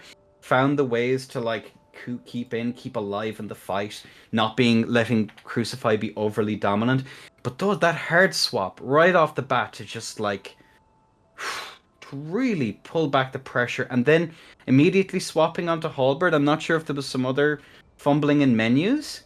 Maybe, I'm not so sure, but like, oof, I'm not. That was really unfortunate. And of course, Crucify moves on to the next round, and we'll be fighting Bevan, if I'm not mistaken. That's going to be one hell of a match. Ooh, yeah. And next now up, we have Frosty versus Fuko is here, a semi-finalist in the last warm-up tournament. So a very, very exciting match to say, nonetheless. And Frosty, again, a new opponent here in the Den. This is their first tournament with us, so not much to say about them. I don't know much about Frosty myself. How about you, Inda? I've had the pleasure of fighting Frosty in very late DS3. They were apparently played fairly early on, if I remember correctly. Don't quote me on it, Frosty. I'm sorry if I messed up. But yeah, interesting. Very old style of playing DS3, which is compared to how the game has advanced since. It's very interesting to kind of like play against. Very, very hard. I believe they used to play a fast troll offhand axe. So I'm not really sure if I've had the pleasure of fighting them here in ER. That's going to be interesting. Again, they've been off my radar for the last while, although I have seen them active on the ladder. So I'm not so sure. And looking at the builds here, we're seeing, the 55 decks, much closer to my build, in fact. 60 Vig, 10 Mine, 34 End. Is that a Spray-Hander off stock? It could. That wouldn't shock me. From Frosty? That's a very interesting build. Yeah, we see the typical Moonveil off stock coming from Fuko, no longer having that shield up. So could be a very fancy build coming here from Fuko. I hope Fuku doesn't get rid of the shield, to be perfectly honest with you, because I need to copy his style, because that's what I've been doing the last while, because that setup is actually quite good. I think especially against Uggs, considering you have that ability to, like, if you do mess up, you have that ability to just roll out at any given moment, because you've that, like, you're gonna soak up the damage from the shield, you're safe for just a little bit, which is really, really handy. So against this Ultra, that could well be the play. Yeah. That could very well be the play. Definitely. And the Zweihander, like we said before, these limitations on the Uggs, you're going to have 83 poise. You're not going to have access to that Spear Talisman for the counterattack damage. And you're also not going to have the access to any Bolgoth's Ring. So you're going to have to get to that 83 poise naturally, which is why we see the high in investment on Frosty with that 34 in, which is typically pretty high. We see, though, more on Fuko, which is interesting to see nonetheless, because typically you would put those extra points into intelligence, but maybe Fuko just wanted to run some Fashion Souls for a bit, putting those 36 points in there and getting that Beastmaster set. I'd give the man a prize for making sure that fashion is represented. I think that's the again, like Fuko did really well in that last tourney. Like, let's not like beat around the bush. To get into the semifinals against some of the contestants they had the pleasure of fighting, like, oof, Definitely. that's something you have to be careful of. Like, and again, Frosty, we haven't seen him compete here yet. I'm not sure if we've even seen them in a fight club yet. So I'm going to be super curious to see how they hold it together now in this next round. And I don't know. This is going to be an interesting one. The old guard, both of them Legacy Souls players as well. So we're going to see how the old guard represents, I think. And Yeah, there we have both of our players in their respective corners. All right, on a 3, on a 2, on a 1. Allez, ladies and gentlemen. And Yeah, there we have it. There we have the Physicaire on both sides. Both players now taking an aggressive posture, trying to find some way in, trying to get a feel for each other. We have the jumping attack out there, whiffs, loses the aggression. We force a roll there on the side of Fuko. So both players really playing this one super cautious. Out comes the running, the Moonveil comes out. We have a little bit of chip damage there. Fuko's trying to find his way in here. Yet again, out comes the off-stock, and the Moonveil manages to land the jumping. Oh, so close there on that L1, but on that L2, sorry. Running attack there again on the Greatsword. Out comes the shield again. Jumping attack lands. Fuko might be in a spot of bother here, but he manages to get out. Both sides returning to neutral.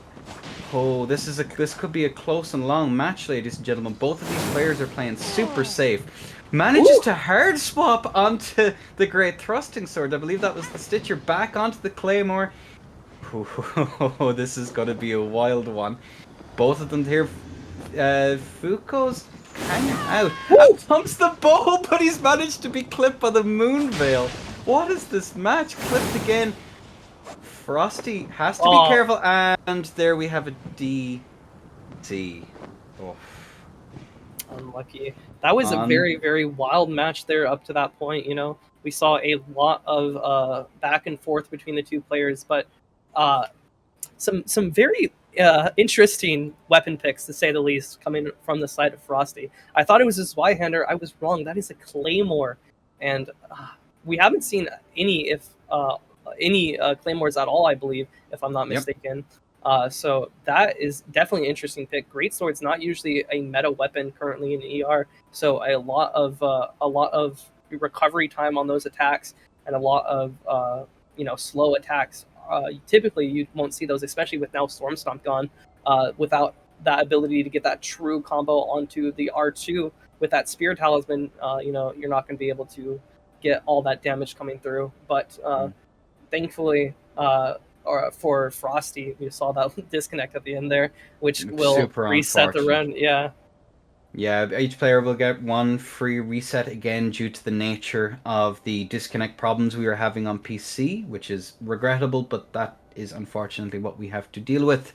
So we will have a round reset there, ladies and gentlemen. But the bow, what on earth? Yeah. Of all the things I was expecting to see in the tournament, the bow is not up there.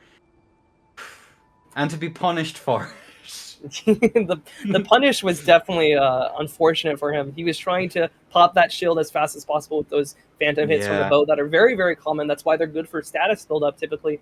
But that punish coming immediately from Fuko, you see why he was a semifinalist in the last one, able to punish almost anything in this game. Even with that slight recovery from those bows, it's going to be very, very huge on the part of him, able to come through right there.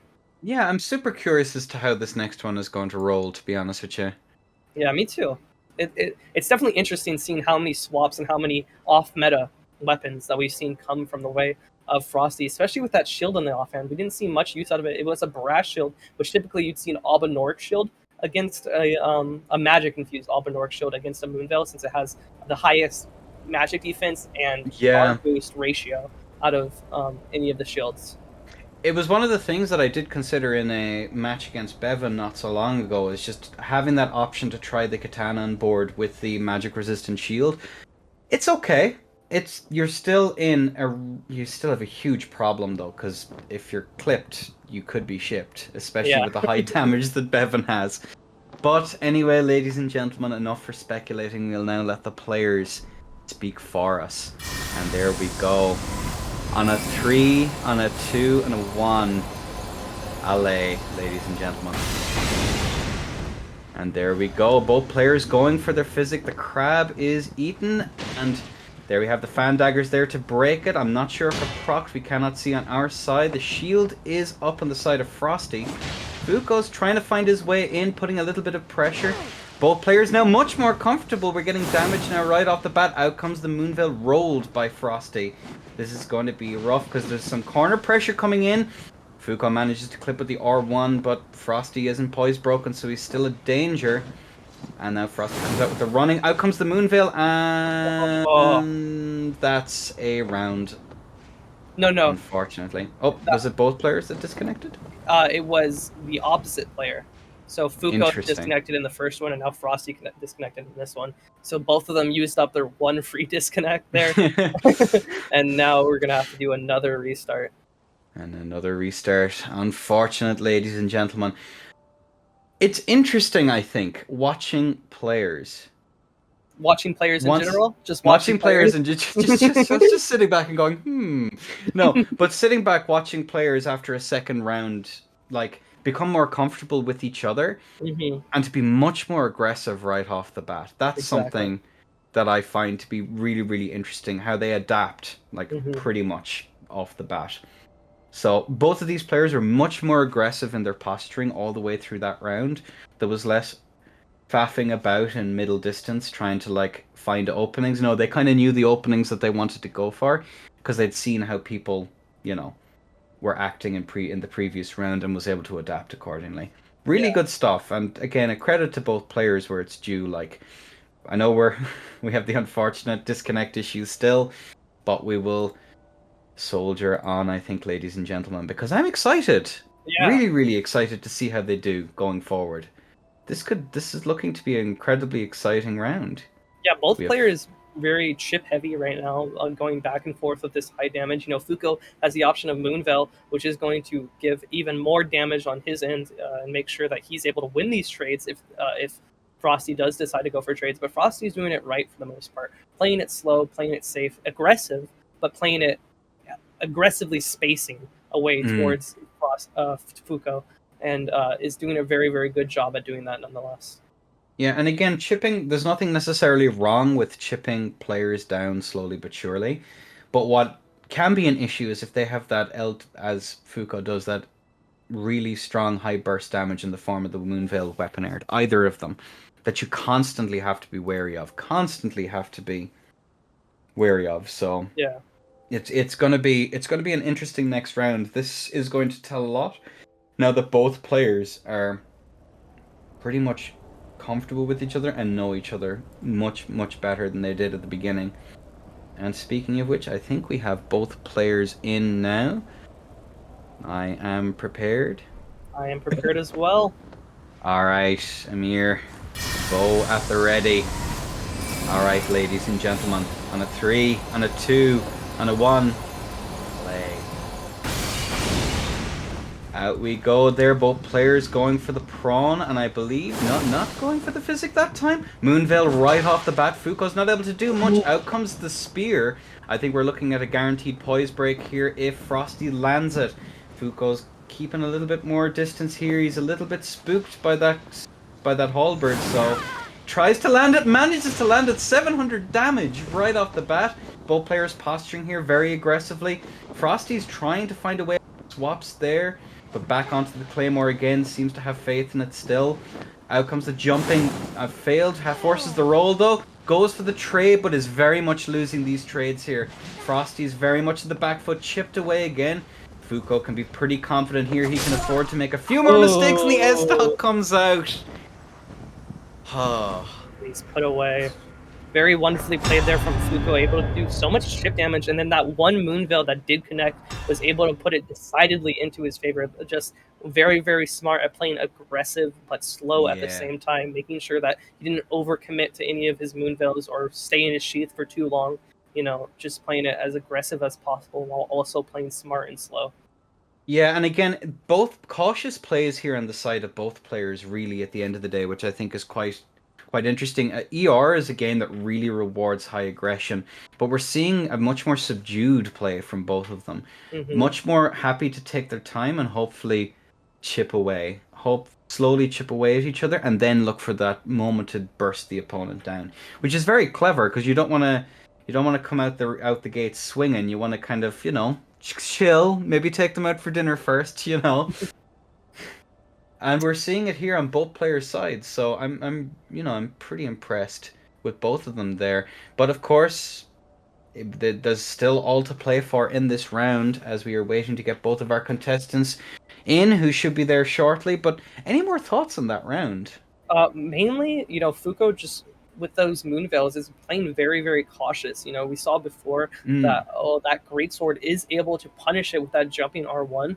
So there is a possibility for you to definitely get punished. If I jump over your attack, I basically get a free punish for, I believe it was around 500 damage, which is going to be less than if I connect my Moonveil, but I can't throw it out uncautiously. And Fuko is doing a great job at throwing them out sparingly, often, but sparingly at the same time. And making sure that they were at the right times, the right spacing, and the right position. Yeah, because again, you're looking for those roll catches and you're looking for those trades. And to be fair to Frosty, he's not really giving much in the ways of opportunities for it. Exactly. He's playing super subdued as well, kind of like trying to bait stuff out so he can punish it. Of course, one of the ways to do it Moonveil is to bait it out and then to just punish the recovery on it and then keep aggression after the fact.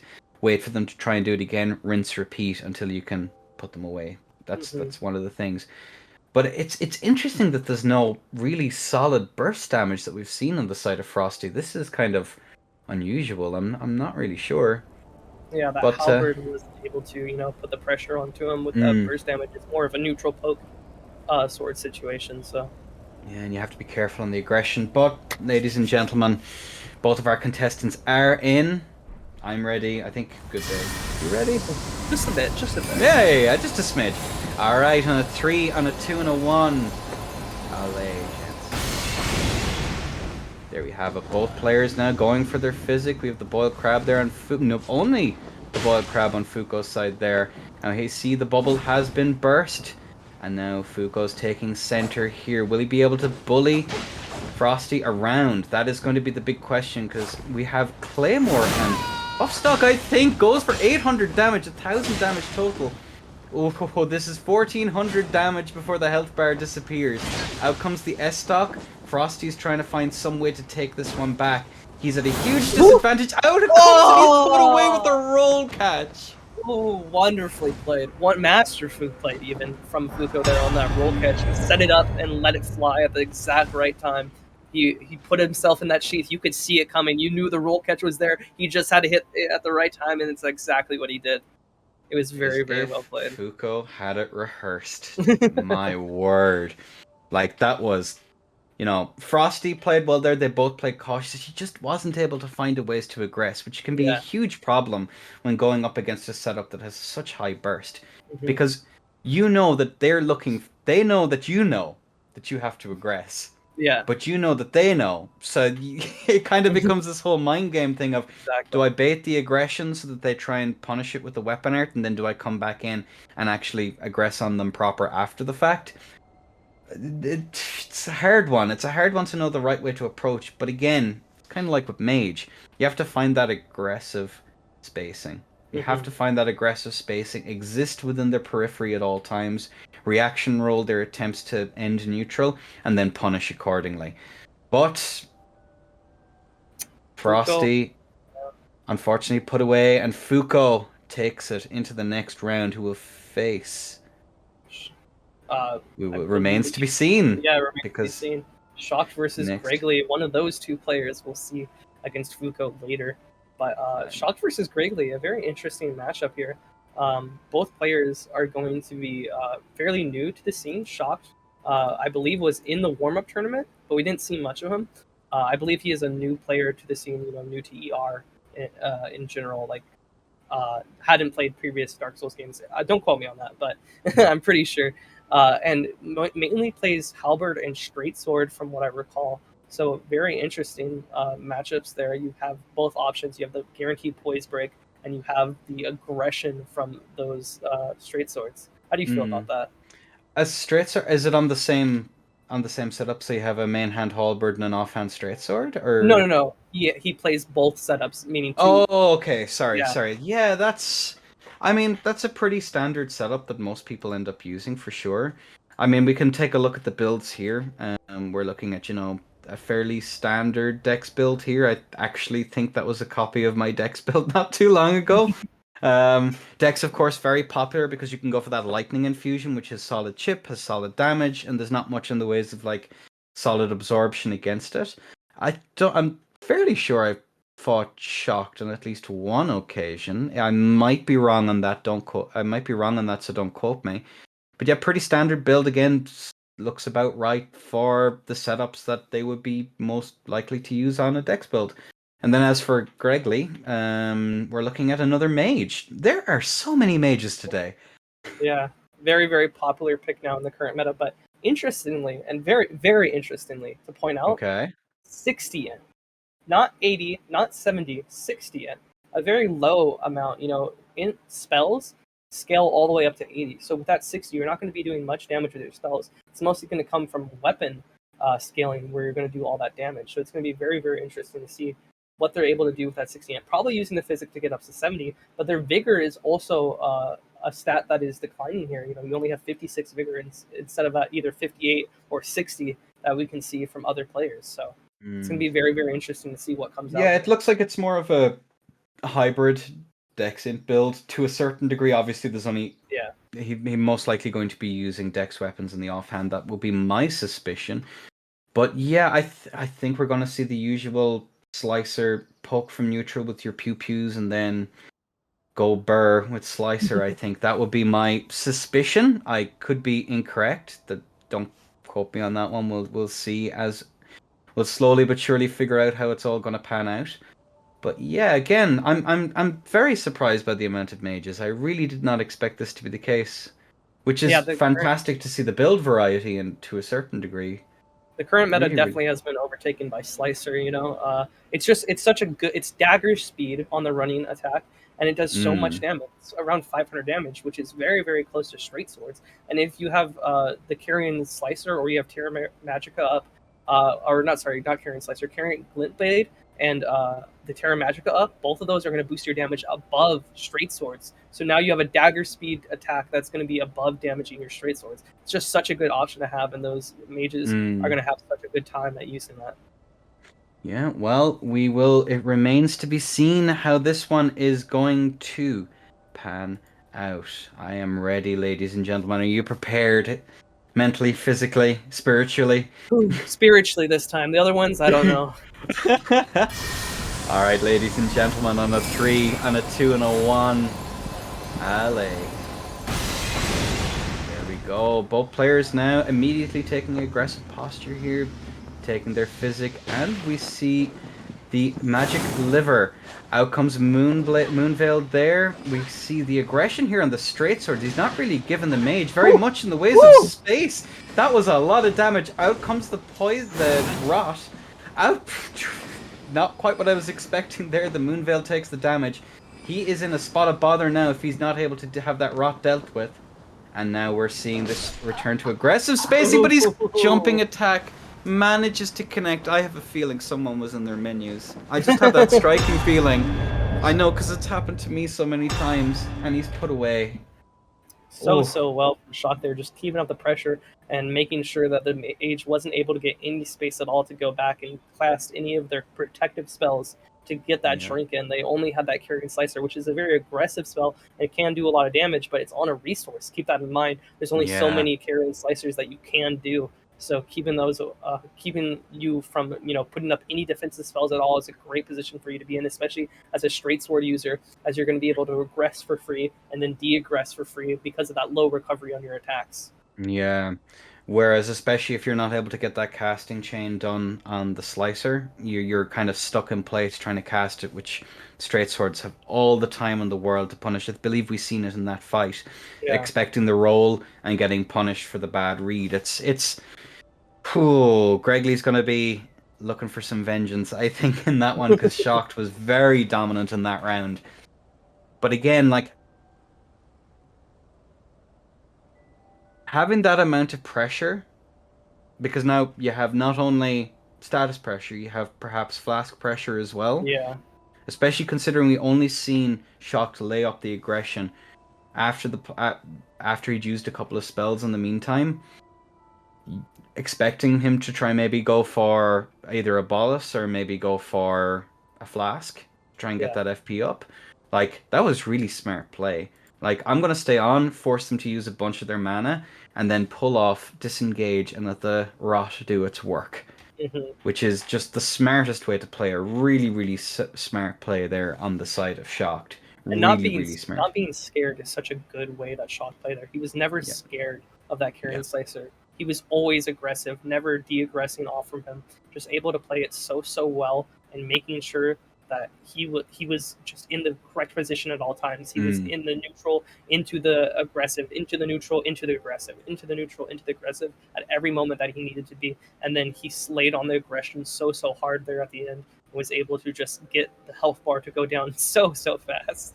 Well, we'll stop reminiscing about the past and move on to the present and future because now we have both of our contestants in Shocked versus Gregley. I believe we are ready on a 3, on a 2, and a 1. Allez, gents. There we have it, both players. We're going to see a mirror, both of them going for their physic. We see the magic goes out. The tier was popped, however. We're seeing a consumable here, trying to force that aggression. Out comes Moonveil, jumped over.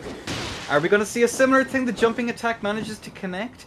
Rot has not procced yet, but again, he's not being given much in the ways of space to get the bolus off. He's going to have to be super careful. 400 damage. Out comes the new Moonveil from neutral, but he's going to be clipped. Out comes the Moonveil again. And there we have it. Rot has been procced, and now, I believe, ladies and gentlemen, we wait. Tears has now gone. Out comes the flask and punished more or less for it, and now Shocked can merely wait. Excruciating. But he's managed to be clipped, but all he needed was one. He got it, and he got it. And Wonderful play from emote there. at the end. Just again, really, really nice play. Just really, really nice play. Like ticking all of the boxes on how you should play given the circumstances. All of the boxes, like keep aggression, targeted aggression, keep pressure once they have the status, keep pressure once they go for the flask. Yeah, that was really exceptional play there on behalf of both contestants, to be fair. Again, that Moonveil came out, tried to keep the aggression. I would say that attack from neutral, I wouldn't be a fan of. It's risky throwing Moonveil out from neutral. You're really looking for trades in that setup, and as well as that, it's exploitable because now they have priority and they can go to town on you if you're not careful. But, ladies and gentlemen, I believe it is time for a break before we move on to the next rounds. So, if you're interested in participating in these tourneys in the future, if you ! ERPVP, that'll send you a link to the Discord, which we will be delighted to have you. There's been a bunch of new players who haven't competed before in both this tourney and in any tourney in some cases, so I'm really excited to see all these new players, yourselves included, come in and join us.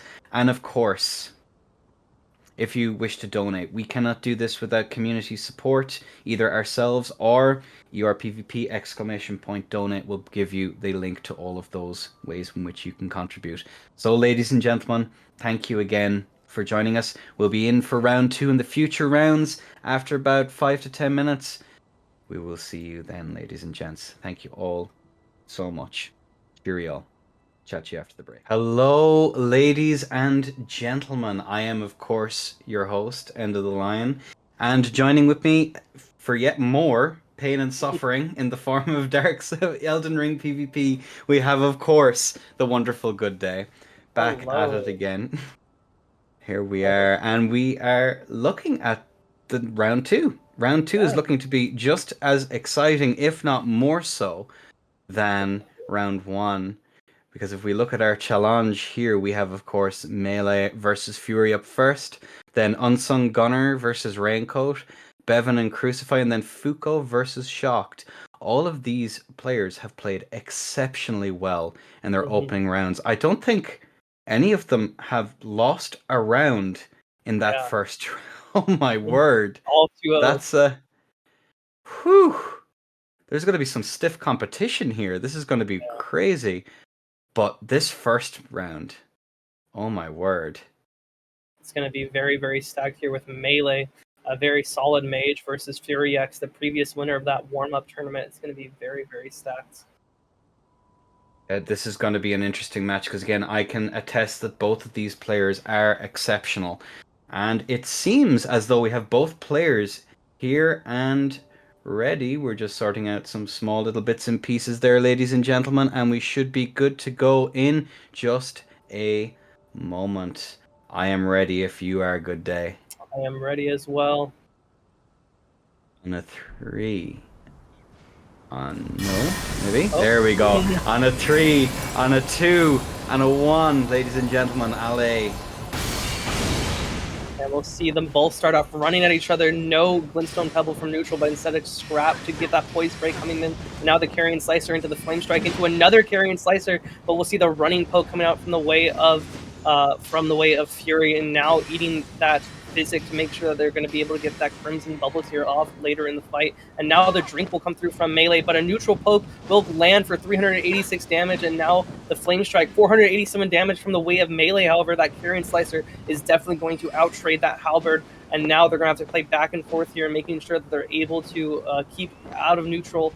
For both players here, they want to keep out of neutral. Melee wants to be far, far away to get those Flask Grips and these Carrion Slicers off, while we want to see a lot of aggression coming from the way of Fury X here. And now we're going to play back into that aggression with 386 damage once again coming from the way of this Halberd poke from neutral. And now we'll see these Carrion Slicers from Melee trying to come up. But, ooh, a little bit of Shard Spiral into another poke for a punish, however, is going to come through on the way of Fury X. And now another poke, super surprisingly, from Fury X there, just neutrally from that R1 coming through, is going to do so much damage. And now the catch with Flame Strike, breaking the bubble, and then getting the follow-up, and now the death will come through. Very, very close, but Fury plays exceptionally well and is able to put him away. That was a pretty good match in all things considered. Like, looking at Melee, like, there's a couple of times there where I was full sure he was going to land some really high value damage. Really high value damage. But it was interesting that, like, Fury was betting on it, preemptively rolled, and then came in and got that really targeted counter aggression and like chased him down and got almost as much utility out of it as he could. Like, very few mistakes there on behalf of Fury there. Like, really looking for his ways in and looking for those opportunities to get as much damage as humanly possible. And he took it, and those opportunities were given to him, and he wasn't going to pass them up. Like, seriously, really solid stuff there. Really solid stuff. And we're just waiting now to see our contestants coming in. But what did you think about the performance of Melee there? Like, Melee overall? did a wonderful job at being able to keep out of that aggressive playstyle. It's just getting hit by those neutral pokes is the one downside of his playstyle right there. He was just getting hit too often by them. You know, if he was able to keep away a little bit further, or maybe, you know, get a little bit more on top of it with his dodges from neutral, he would have been able to counteract the damage that Fury was doing. But Fury just did an excellent job at being, you know, super surprising with their pokes from neutral and making sure that they're able to get away with a little bit of cheeky damage here and there. Well, now, ladies and gentlemen, I think we are pretty much ready to go. Both of our contestants are in. I'm on the edge of my seat. Good day. You prepared for a very, very high level game of Elden Yes, Ring. I am. All right, then. Ladies and gentlemen, on a 3, on a 2, and a 1. Allez. Both contestants are going to start off by going to neutral respectively. We'll see that the Physic coming out early this time from Fury X, and the Glintstone Scrap once again from Melee. The Glintstone Pebble into the Shard Spiral will keep Fury from aggressing too fast, but now they're going to be playing this close game that they were playing before. Melee just trying to come out with these carrying slicers after the flame strikes to make sure that they're able to keep them away and then go in immediately afterward. But Fury is keeping up the perfect distance to make sure they can poke at any point. And now with the follow-up, but they're able to get roll caught and clipped for 487 damage. A huge play here coming out from the way of Melee. However, they don't have the carrying Glintstone out, so it's not going to do around 500 damage, only going to do that 487 because they have that dagger with that flame strike. And now the Comet will come through, but it won't be able to connect. And now we'll see that Crucify is just, or sorry, not Crucify, Fury X is able to land one of these neutral pokes or maybe even a Flame Strike. They need to be able to get in. Yeah. However, since Melee is doing so much damage right now with these carrion slicers, just running in and making sure that they can do as much damage as possible. And now a Swift Glintstone Shard going to come out, and finally Fury able to connect some damage. Ooh, and follow up with damage another it is. And ooh! Ah. The disappearing act, a wonderful technique passed down from Melee's ancestors right there, able to disappear after being hit by a flame strike in the second hitbox. Yeah, that was an interesting fight there by all accounts. Like, Fury able to keep the aggression there despite the neutral pokes. Like, really impressive. Like, really impressive. Like, because you have to remember, one of the issues that you have when you're aggressing on a mage like that has so much damage, it's rough. It's really rough because like that amount of like you're gonna walk onto something eventually if you're not careful. But Fury's able to target his aggression in such a way that it doesn't really matter. It's like he's able to react in time. Really able to react in time. He was put on the back foot there for a while, however, until the end there. But Melee had that unfortunate disconnect, and so had to resort to restarting that round because of that. But very wonderfully played from both sides, especially at the start by Melee. They're able to do just so much damage from the neutral and keeping him away with those flame strikes, making sure he couldn't come in for those neutral pokes because he always had the option to go in and get the flame strike off onto him. Yeah, and again, like the restraint it requires to not try and trade with it because it does so much damage. It does so much damage. Like it's really nasty the amount of damage that they can do if you do decide to try and trade with it. Highly unlikely that you're going to be able to like out damage Slicer unless you're using something like, I don't know, like maybe an Uggs might be able to out damage it with which of course banned in this because you can't use the spear ring. There's a whole bunch of ways you could do it, but it's highly unlikely in this rule set. So it is one of the stronger options, especially considering that they can spam it, and if you don't poise break, you're in a spot of bother because you're in for not 1, not 2, but potentially 3, plus the running after the fact. Yeah. Like, it's going to be rough. But Fury's able to hold that composure, and he comes out of it really nicely. So...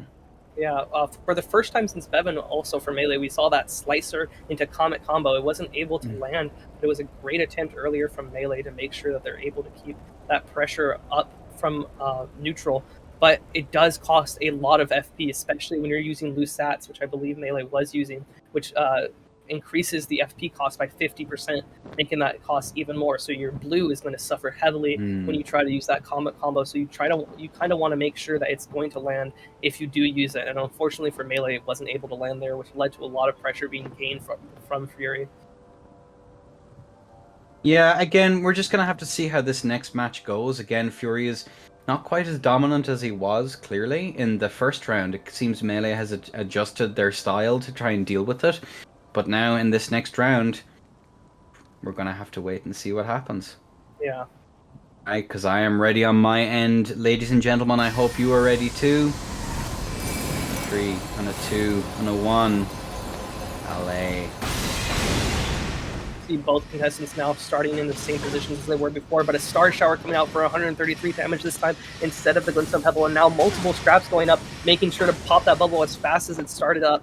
And now we'll see both of them returning back to this neutral game that they've been playing so carefully back and forth from each other. The Flame Strike, but now Melee's in a corner. The Comet also comes out, but he's low on mana. He's used too many spells. He should need a drink here soon, but he's going to go and retreat into the corner, not able to drink just yet, and has some Carrion Slicers left in his pocket, but how many spells does he have left? That's what you have to ask right now if you are Fury X. You need to know, and that's exactly when he's going to drink, is right when you back up from that Flame Strike. Wonderfully played there from Melee, able to keep so much pressure away, but now the damage will come through on the way of Fury X, able to do 386 damage to those neutral pokes and get away. And now the Comet, once again, going from neutral, is going to be very risky on the part of Melee, but he's going to be able to drink again for free because of those Flame Strikes. Able to play so well because of those Flame Strike positions. And now the Carrion Slicer is going to come out, but it's not a running one. But ooh, very narrowly clipped. Yeah, for 487 damage there.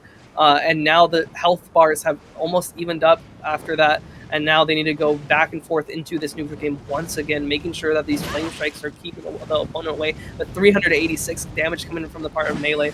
He needs to be careful here. He needs to make sure he can get some Carrion Slicers in, but Fury X is playing this wonderful spacing very closely towards him, making sure he can't go for anything. Ooh, but he reads Melee's roll wrong and is unable to catch it with that Flame Strike. If he would have, they would have been huge for him, as Melee still hasn't been able to drink their Physic just yet. And so is going to be at a very heavy health disadvantage. But here we see them finally Physic, right as I say it. Now in the corner, however, and both opponents very low on health, but both have access to their Crimson Tier. But ooh, 250 from that Flame Strike is going to come through on the part of Melee, making sure that they keep him away and are able to get a drink on that flask once again. Very wonderfully played by Melee, able to just keep the opponent away in this situation, and now going to go back into neutral once again, just retreating back into neutral, getting these neutral pokes, and then retreating as far away as possible. That's these players' mentality. They're trying to play as slow as possible, but Melee is getting low on this flask. That's already his 4th flask drinking in this fight. He has 3 more left. If he runs out here, he's not going to have much to do in the way of versus Fury. Oh, but that Flame Strike into the Slicer is going to do 427 damage, an insane amount of damage onto Fury at this level of health, as he doesn't have his Crimson Tier back up. It's been clipped down, and he's only 1 shot away now, 1 Slicer away. Melee can even this out. What's Fury's answer right now is what we need to ask, because if he's not able to take this away, Melee is just going to keep it out, and now the Shard Spiral is going to come through, and it's going to clip! Oh, very wonderful Shard Spiral management there, and able to just very narrowly get the win there because of that. Very narrow. That was probably the longest match we've had thus far. Yeah. Oh. For all those retreats to neutral just being so slow and so methodical in their approach to each other, making sure their aggression is very consolidated in that neutral position instead of in that close range position. They're making sure that they're coming from neutral to attack instead of going in and just R1ing in the face of the other player. Yeah, and again, it's a real challenge when someone's running away, like, because the halberd, especially double-handed halberd, doesn't really have that like reliable option of like a chase down, especially when you're not using the off stock. Like an off stock there would have come in handy, because you could have, especially if they're both low health, you have the option to interrupt. Yeah. Like, again, I'm not so... I don't know. Maybe Fury knows something that I don't. Maybe that's a possibility here. I'm gonna... Perhaps. You know what? You know what? I'm gonna give it to Fury. Maybe he knows it. He's perhaps wiser in the ways of these games than I am. But, like, again, like, that back and forth, those little bits of chip damage in these longer matches are going to matter so much more. And both players want the match to go long, so their skills and their ability to play well can like come across really nicely. Like, it's a huge thing. It's a huge thing. Like, to have a match go long, because your skills matter all the more. Yeah. Honestly, on the side of Melee, he's playing it right. He's playing it very safe, playing it very carefully. So I'm really curious now as to how both of these players are going to approach this last match, considering there's so much now to play for, considering, you know, this is still a best of 3. So we'll just have to see. 1-1. You know, it can go any way here. Melee, like you said before, playing it slow, playing it correctly, though, and making sure that he's able to run away and get back onto this halberd. This halberd poke is just so important to play it slow again, play slow against it, since it has that guaranteed poise break. You can't trade into it. You can't do anything like that. But Yeah, it remains to be seen. Well, we are waiting for our players to get in. What do you suspect Fury's going to do now in this last round? Is he going to stay on the tried and true? We might see a switch to straight swords, and look, without spoiling, I think I'm right. We might see a switch to straight swords here. I think this could be the play. Well, ladies and gentlemen, I am ready. Good day. Are you prepared? I am ready. All right. On a 3, on a 2, on a 1. Allez, ladies and gentlemen. Will we see Fury open up with his physic? Yes, we do, and the Glintstone Pebble will come out, but it will be shielded by the bubble, and now the Star Shower for 110 damage will come through, but now Fury X has the aggression with these straight swords, but the Glintstone Scrap is going to be able to break the Poise of Fury, preventing him from getting much aggression on the early game. Now has to play from the neutral again with these jumping L1s, and is able to punish the Drink for 279 damage, only clipped with one of those swords and not both, and now can punish the Flame Strike. Ooh, and he's put away from a long match to a quick match. Oh, Fury able to adapt and overcome there. Perfect example of the experience we see from Fury, able to switch over to those straight swords. Fury was not messing around that round. Oh my god. It's like, you know what? I think I'm gonna be I think I'm just gonna trade him to death. I think that was the play there. Oh my god. Melee probably did not expect the triple L1 there. Just stood in the way of all that damage for 1,000 damage, and then it was clipped by a roll catch at the end and was put away because of it. Very, very well played by the part of Fury, just able to ape brain into him and get that damage number up. Big number. You know, the big numbers are good. I don't know much about the back end of this game, but all I know is the big number is best number. So yeah. That's the aim. Oh, yeah, that aggression right off the bat. Oh my god. Just went to town with those L1s and just no prisoners. None at all. Just no, I'm done. This match is going on too long. There's too much to risk. Too much to risk. That is our first uneven bracket. Melee 1, Fury X 2. Everything else has been 2-2 across the board. So that's our first, ladies and gentlemen.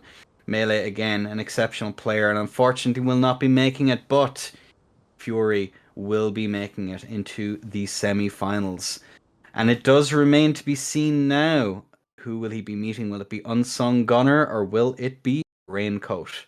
Yeah, that's the next matchup, and we see this very, very tricky Faith build coming back into the play. We saw how much damage output it could do and how much of these mix-ups that it has, especially with that Unendurable Frenzy, which is almost a guaranteed kill if you're able to catch your opponent off guard with it. So it's going to be very, very exciting to see if Unsung Gunner is able to take this victory here. Yeah, it's going to be really, really interesting to see now how this match is going to go. I'd be really curious if they're going to take the same builds as they did last time. That's going to be really interesting to see. But I am quite curious, really, really curious to see how this next match. We have our contestants are filing in as we speak. But yeah, do you expect the same builds? Is it going to be tried and true? Are people going to be using their mains, or are they going to branch off into greener pastures? What you reckon, Good Day?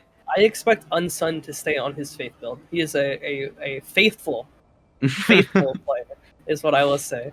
But the Black Knight Halberd, I keep messing that up. The Knight's Cavalry Halberd is going to play a lot into this matchup. Because it can poise break Unsung Gunner, whose a lot of spells are guaranteed on not being poise broken. If I'm poise broken in this scenario, then that means that I lose. That means that I can't output my damage, because his spells are going to be a bit slower than a normal attack, but they're going to output so much damage, and that's the trade-off that you get there. But it's going to be very, very tough when you have these poise breaks from neutral with that Banished Knight Halberd. Yeah, and that's going to be again. people always wonder why we see like certain meta setups like constantly being like used, like halberds, like all that stuff. Like consistency is king in these games. It's as simple as if you can like consistently have an outcome like a poise break. Why would I ever bother poise counting when I have that Exactly. guarantee thing? Unless the moveset is so much more or the damage output is so much more. Much like everything else, you know? It's super, super interesting, and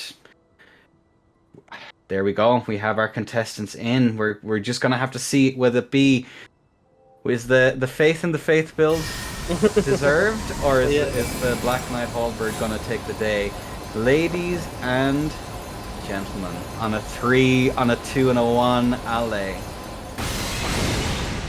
We'll see both contestants starting off with buffs. We see the Black Flame Protection and the Rot Breath or Rot Perfume going to come out, lowering the damage of physical builds there if they do go inside of it. That's a safe place for Unsung Gunner to be in. The Theodoric's Magma going to be put on the floor, not able to aggress without taking a little bit of chip damage every couple seconds. Very, very good guaranteed damage if the person tries to aggress. And now the Bestial Sling's keeping Raincoat away. So well played from Unsung Gunner here so far, being able to put themselves in a safe position all the time. And now Giant's Flame Take is going to be thrown out, but it's not going to be able to connect.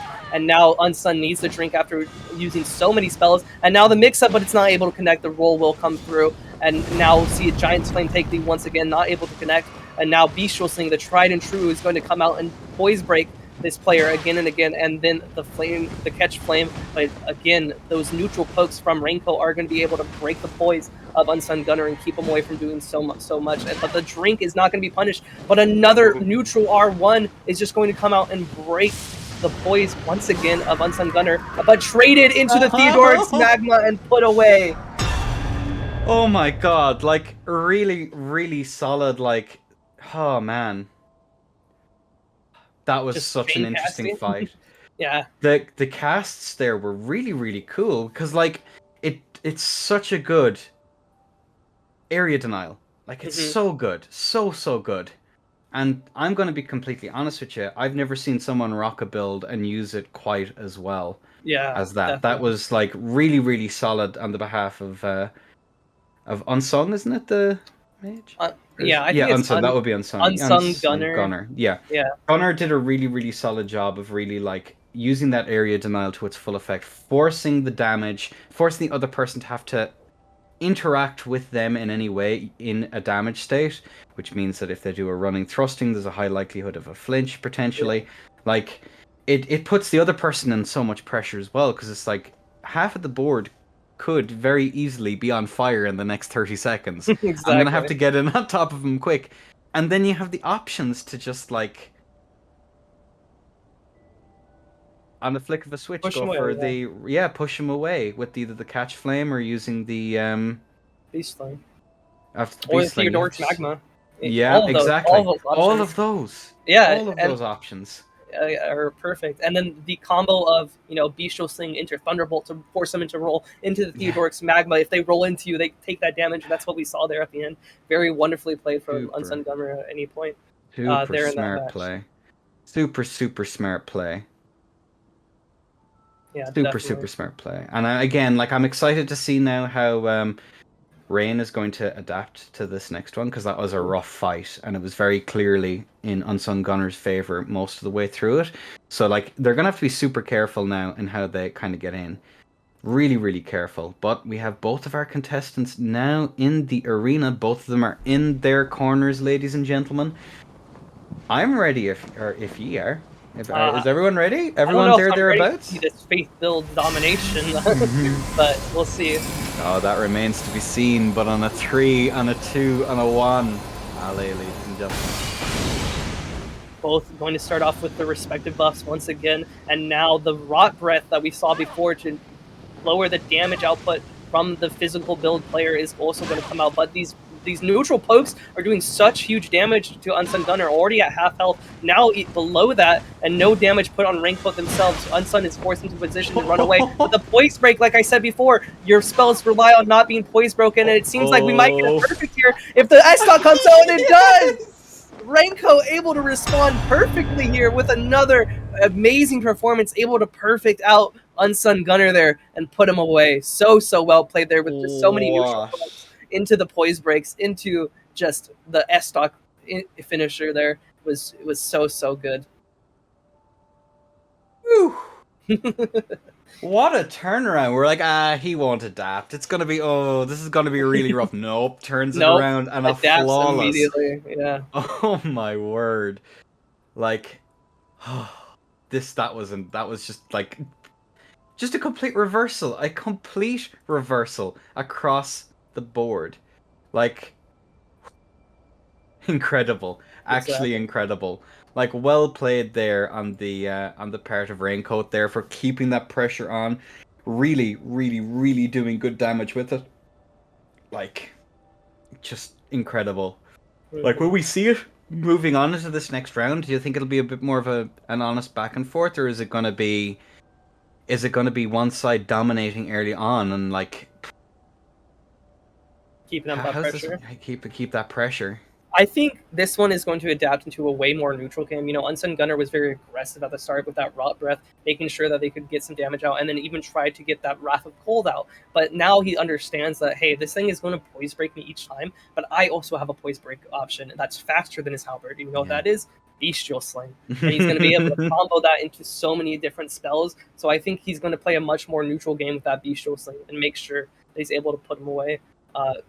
Safely and contently, but you know, who knows? Raincoat showed a very surprising upset right there, being able to perfect him out. So, all right, well, we'll just have to see how this next one goes. I think we're waiting on one of our contestants to come in.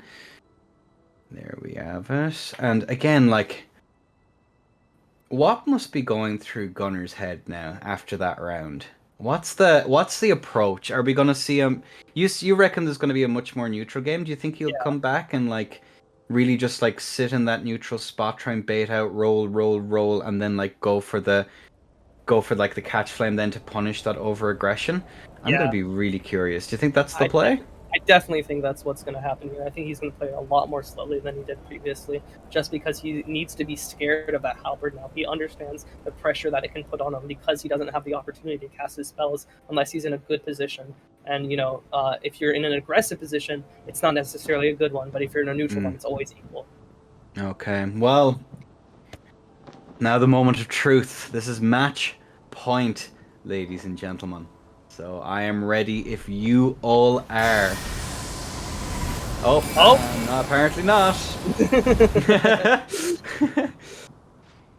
That's so funny. Elden Ring. Elden Ring.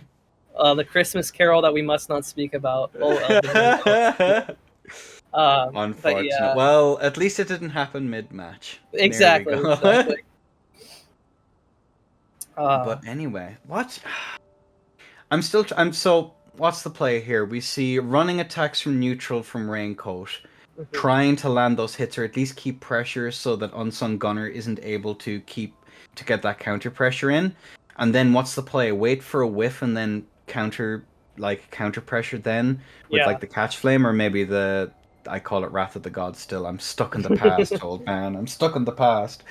But like looking for those kind of opportunities to really get in that counter.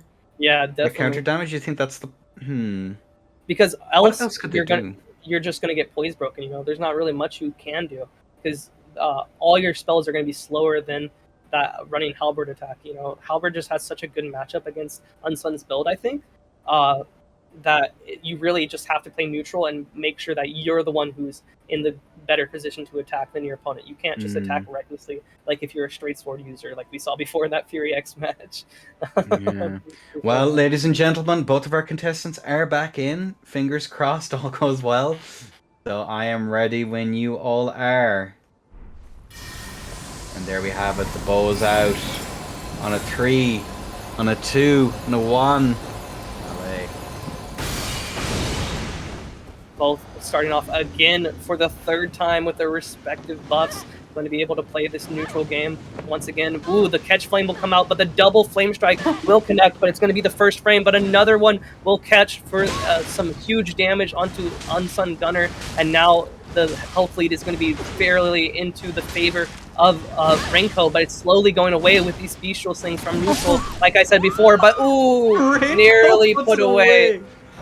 Probably hoping for that catch flame to hit through the tears, but the tears will activate and heal him up back to 20%. Very, very narrow game there, about to be put away by that flame strike, but the trade was not in Unsung Gun's favor, and he was put away. Raincoat that was rough. Because again, like that gamble at the end, like, was it a good risk? I mean, was that a good risk? I think you just return to neutral there, right? If you're Unsung Gunner, you have to just return to neutral there, because if you go for it and it doesn't kill, you know, then there's nothing you can do in that position, and you have to be very, very scared. And you're probably just dead, which is what happened. So if you don't trade into it, yeah. I don't know. It's something that it seems like something that I would do. To be perfectly honest with you, he's low health. I'll take him out. I have a plan, but no, you just can't take those risks. Not when you're in this far in. Like, honestly, like Raincoat kind of made the right play there, going for that trade. It was risky, even from his part, but I think, you know, the rewards drastically outmet the risks. Yeah. So, it's rough. But anyway, I think we get the return of Bevan and Crucify in this next round 2. Very interesting. A bleed build versus a mage. The status pressure versus the just overall distance pressure that a mage can put on. I think we call him the business zoning, my friend. Owning, yes. But yeah, what do you expect for this match? Bevan's gonna do Bevan stuff, honest to goodness. I don't see it happening any other way. Do you think Crucify is gonna stay on the on that other build? I mean, I'm pretty sure he's going to. He likes sticking to his builds. You know, he likes what he likes, and he sticks with his guns typically. So we'll probably see the same builds that we saw in round 1 from both players, typically.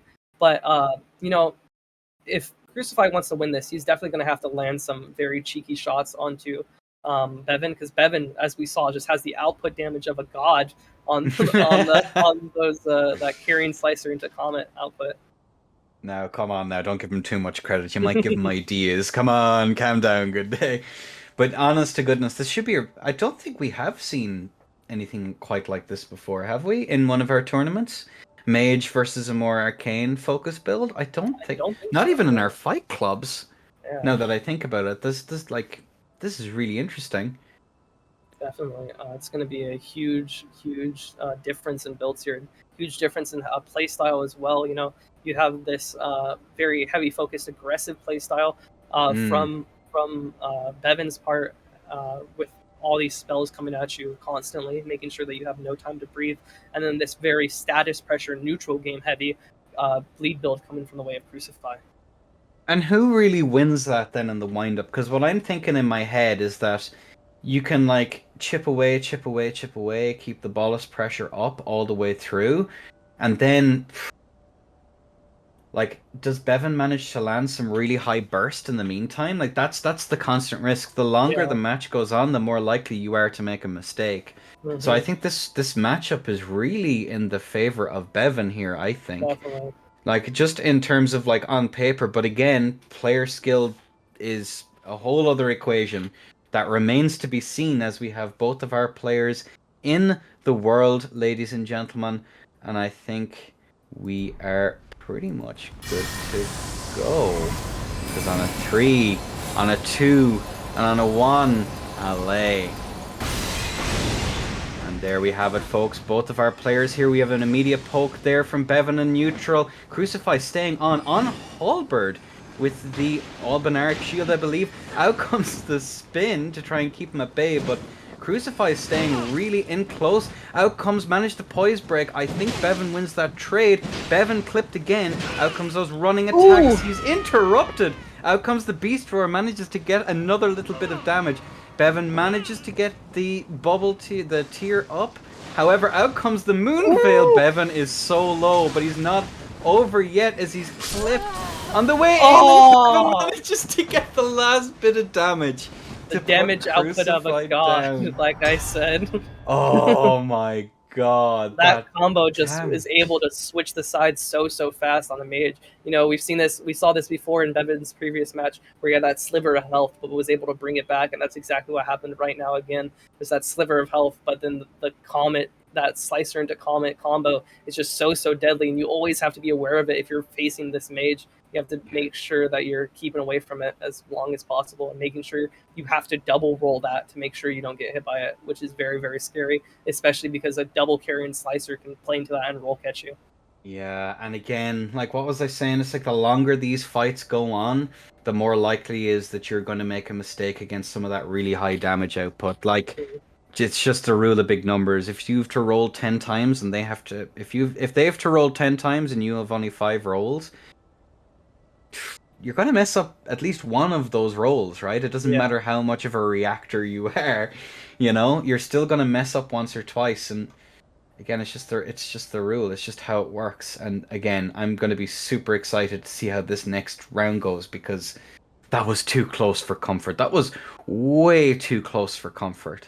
yeah, that Rivers of Blood at the end there very much surprised me. Those hard swaps we're seeing once again from the side of Crucify are just able to do so much pressure onto the other enemy. They don't expect the Rivers of Blood just coming out randomly. It's such a good swap, honestly, because of how much range that it has, and you know you're not usually used to that range coming from different weapons, or the speed of the weapon since it's so Mm, irregular. It goes shoo shoo and then a slowdown and then a shoo shoo once again. yeah. So it can definitely throw people's rolls off if they're not used to it, and seems that's exactly what happened against Bevan there, especially with the bleed build-up from that halberd, which is probably blood infused, since we know that an arcane build is rocking currently. Is the shoo shoo a technical term? Out of Um, curiosity. Definitely a technical term. Shoo shoo is definitely a Listen, it's different. just I'm not up with the discourse, to be honest with you. So I'm glad, you know, we're all wiser. But yeah, the pew pews even from Ooh. Neutra are like so effect. I know you have to be very precise with our language. I mean, Like you have to be super careful because you are going to get chipped down, and then you're just set up for so much damage, like as we've seen there. But it's yeah, time, ladies and gentlemen. it's time. Will Crucify be able to avenge? This remains to be seen. On a 3, on a 2, and a 1. Allez, ladies and gentlemen. There we have it now. Immediate pressure. Crucify is clipped on the advance, and Bevan manages to get out the phalanx, but how he dodged that, I'm not sure. Out it comes there, managed to clip with the halberd. Bevan's playing real close here, hoping to catch Crucify in recovery, and he does manage. Bevan's in a spot of bother here. He has to be careful, because if he messes up, he's going to be in for a world of hurt. But both sides managed to get away pretty much unscathed, and Crucify clipped again. Bevan may be very low on FP, but he's still in the fight. Crucify is in a spot of bother here. He's very low. Bevan trying to land these runnings. Crucify trying to keep away, trying to find some way. He's clipped again. Ooh! He's down to nothing. Will he be able to get out? He's in the corner, but Crucify's not in a position. He's not in any position to do anything. And out Bevan here in neutral. Out comes the S-Stock? No, it's Oh a no, straight straight sword. sword. Ooh, He manages to clip him. Oh my very god. weird choice for a roll catch weapon, but it's able to be effective and prove that Bevan is able to move on to the next round. Bevan powers through this round. Yeah, He very. switched to a straight sword. Yeah, it's kind of I BM. feel betrayed. I feel Yeah. betrayed personally. Yeah. I'm a mage only build. Nah, I got that No, straight sword no. unlocked. He Trust has me. it in his back pocket, like ready to go. That was. There was a really nice back and forth for a while, but again, like that really heavy burst clipped Yeah, Crucify on the way in that took out like nearly a quarter of his health, or maybe slightly, maybe like a fifth, yeah. like early on, and that just put him. He just like, honest to goodness, It's able to. just snowballed Yeah, into a whole lot of hurt for him, unfortunately. But really good play, like from both exactly. players Yeah, again. from both players. Crucify was doing so much good pressure with his halberd, making sure that he was able to put so much bleed procs on him. He probably was one more hit away from being able to proc that bleed, or maybe even switch to Reverberous of Blood and make sure that he was able to. But Bevan was just keeping the pressure on him, making sure that he wasn't able to switch to anything, because he knows as soon as he switches to that Reverberous of Blood, he is going to take thousands of points of damage. So it's very, Yeah. very important for Bevan to keep that pressure up, and that's exactly what he did. Even But being low on, I think there was a bait there that he baited that he still had FP because he kept that out for quite a while. He kept the casting tool out for quite a while. It was only until the very end when I think the jig was up, he actually switched over to the straight sword. I'm curious how long he might have been out of FP there. yeah. That's what I'm curious. Or was he out of FP at all? Was it just a bit of BM at the end to throw it out? I'm curious. Me too. But we're gonna move on to the next match with Fuko is Mhm. here versus Shocked. Both showed an incredibly good performance against their opponent. Fuko is here with that normal Moonveil build that he always runs, and we saw Shocked on that Rot build, straight swords. Very, very fun build to verse, in my personal opinion, since it keeps so much pressure on you constantly. You have to play that aggressive game. Well, either way, ladies and gentlemen, I'm ready to go. I hope you all are too. So on a 3, no, hang on a second. Oh. There we go. All right, whoop. On a 3, on a 2, and a 1, alley, ladies and gentlemen. And there we have it. Both of our players now immediately going for their prawn, and I believe one of them is on the physic. The jumping L1 there comes out, but nothing to show for it. The bubble is now popped. Fuko on his same build manages to clip him with the S-Stock. Whiffs the Moonveil for it though, but still manages to get a little bit of chip damage in there. Oh, he's poise broken there by the straight swords. He might have made a little bit of a mistake in the corner. But the pressure isn't kept up at 700 damage and doesn't even manage to trade. Fuko's trying to go for something. I imagine he was trying to get his flask on. Flask pressure is in option, but he manages to get at least one more out. Fuko still isn't poisoned just yet, or rock proc, but he manages to land a Moonveil from neutral. Yeah, very risky, but Fuko is able to land it as the player had just started running. Shocked had just started running and turned around and was clipped by it. I don't know if that was just insane Fuko reaction times or a prediction, but that was insanely well played from the side of Fuko. My word, Fuko's doing an awful lot of work on that build. An awful lot of work. From like those little pokes, those little jabs, like he's able to do an insane amount of damage. Like it's such an interesting build. I'm really digging this katana play on his part. Like, and keep in mind, even though he's on Moonveil, like he's going to be just as dangerous, on just a regular katana. Like, I think he might, to a certain degree, he may be putting himself at a disadvantage for not using just a Nagikiba. Isn't it a Nagikiba? I'm okay. I always mess that up. So like, there's gonna be like, he may be putting himself at a disadvantage, but he's able to play it incredibly, incredibly well, and it's got him this far. And after that round, I'd be surprised if it doesn't take him further, if not in this tourney, and definitely in the future, because he seems to have perfected that build. Yeah, definitely. That range that you get from the weapon on the Moonveil could also be playing a factor into the success that Fuko has had, since he just has so many options to punish any pressure that his opponent wants to put out. No, for sure. But ladies and gentlemen, we are ready to go on our end, and on a 3, on a 2, and a 1, alley. There we have it. The bolt is out. And there we have both of our players going for a very similar thing. The spellproof liver has been eaten. Fuko again in neutral, whiffs the running, manages to land an R1. Out comes the Moonveil there. No utility from it though. Forces the roll all the same. Both players now playing in a very aggressive aim. Oh my god, he goes for the trade.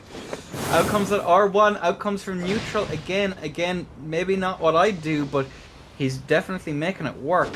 Staying in neutral here, looking to bait some aggression, I would imagine.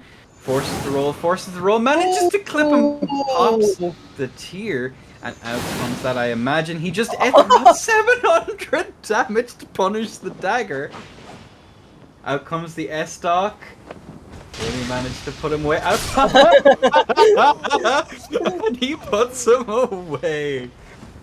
The poop to put him away.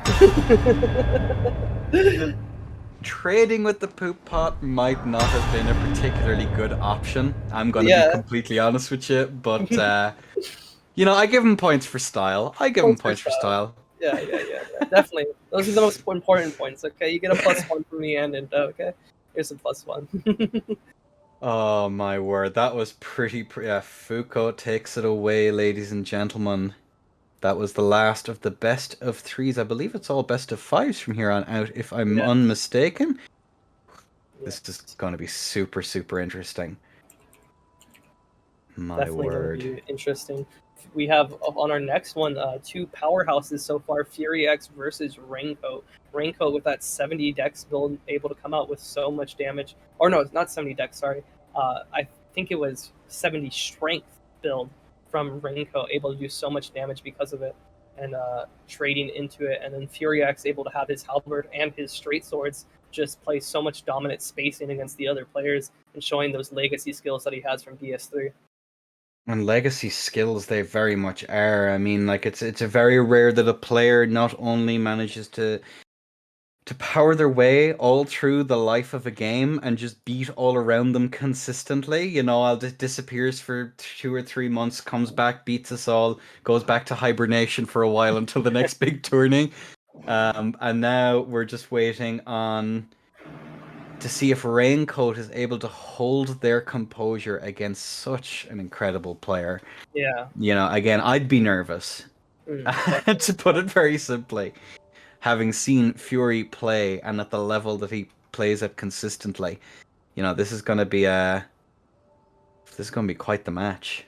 This is going to be quite the match. Probably a close one too. In fact, in case they do go for the mirror, maybe we'll see Fury X bring out these straight swords once again.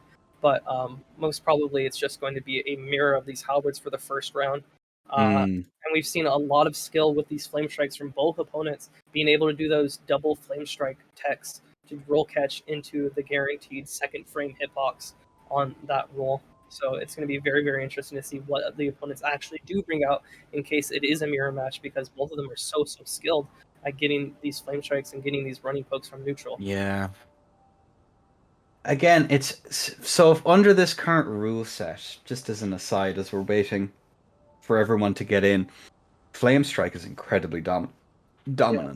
Like incredibly dominant. Like all the way through this tourney, we've seen it. We've seen only the Unsheath off of the Moonveil, although it does have a specific name. If you could remind me of it, the specific weapon, Transient Moonlight on the Moonveil, and like a couple of other bits and pieces. I think the most dramatic kind of setups that we've seen have been the mages and the Faith build, which that they were exceptional fights all around, like really exciting. Like Raincoat did exceptionally well to get through that round that he did, especially in the style that he did after such a disappointing first round for him. Yeah. But yeah, I'm be curious to see the later we go on, will people use anything else? That's what I'm curious about. Exactly. Will anything else or will people just stick to the tried and true? If it's not broken, don't break it, I guess. Yeah. And as we're getting our players in here, I just want to mention, like, that's so important to bring up, is if these players are going to switch anything. We've seen them play these tried and true builds, these halberds, these straight swords, these mages. All of them are stuck to their builds so far. None of them really switched up, except for Fury, who's, I believe, the only person who switched their weapon mid-duel. So it's going to be very, very exciting to see if they're going to try and gambit for something else in here. But so far, we haven't seen much of that. Yeah, for sure. It's gonna be an interesting one. It's gonna be a super interesting one to see how this one is gonna go. And I believe we have one of our contestants in. We're just waiting now for the other. And how's this match gonna go? Are both of them gonna go double-handed halberd and just go burr and try and poise break each other?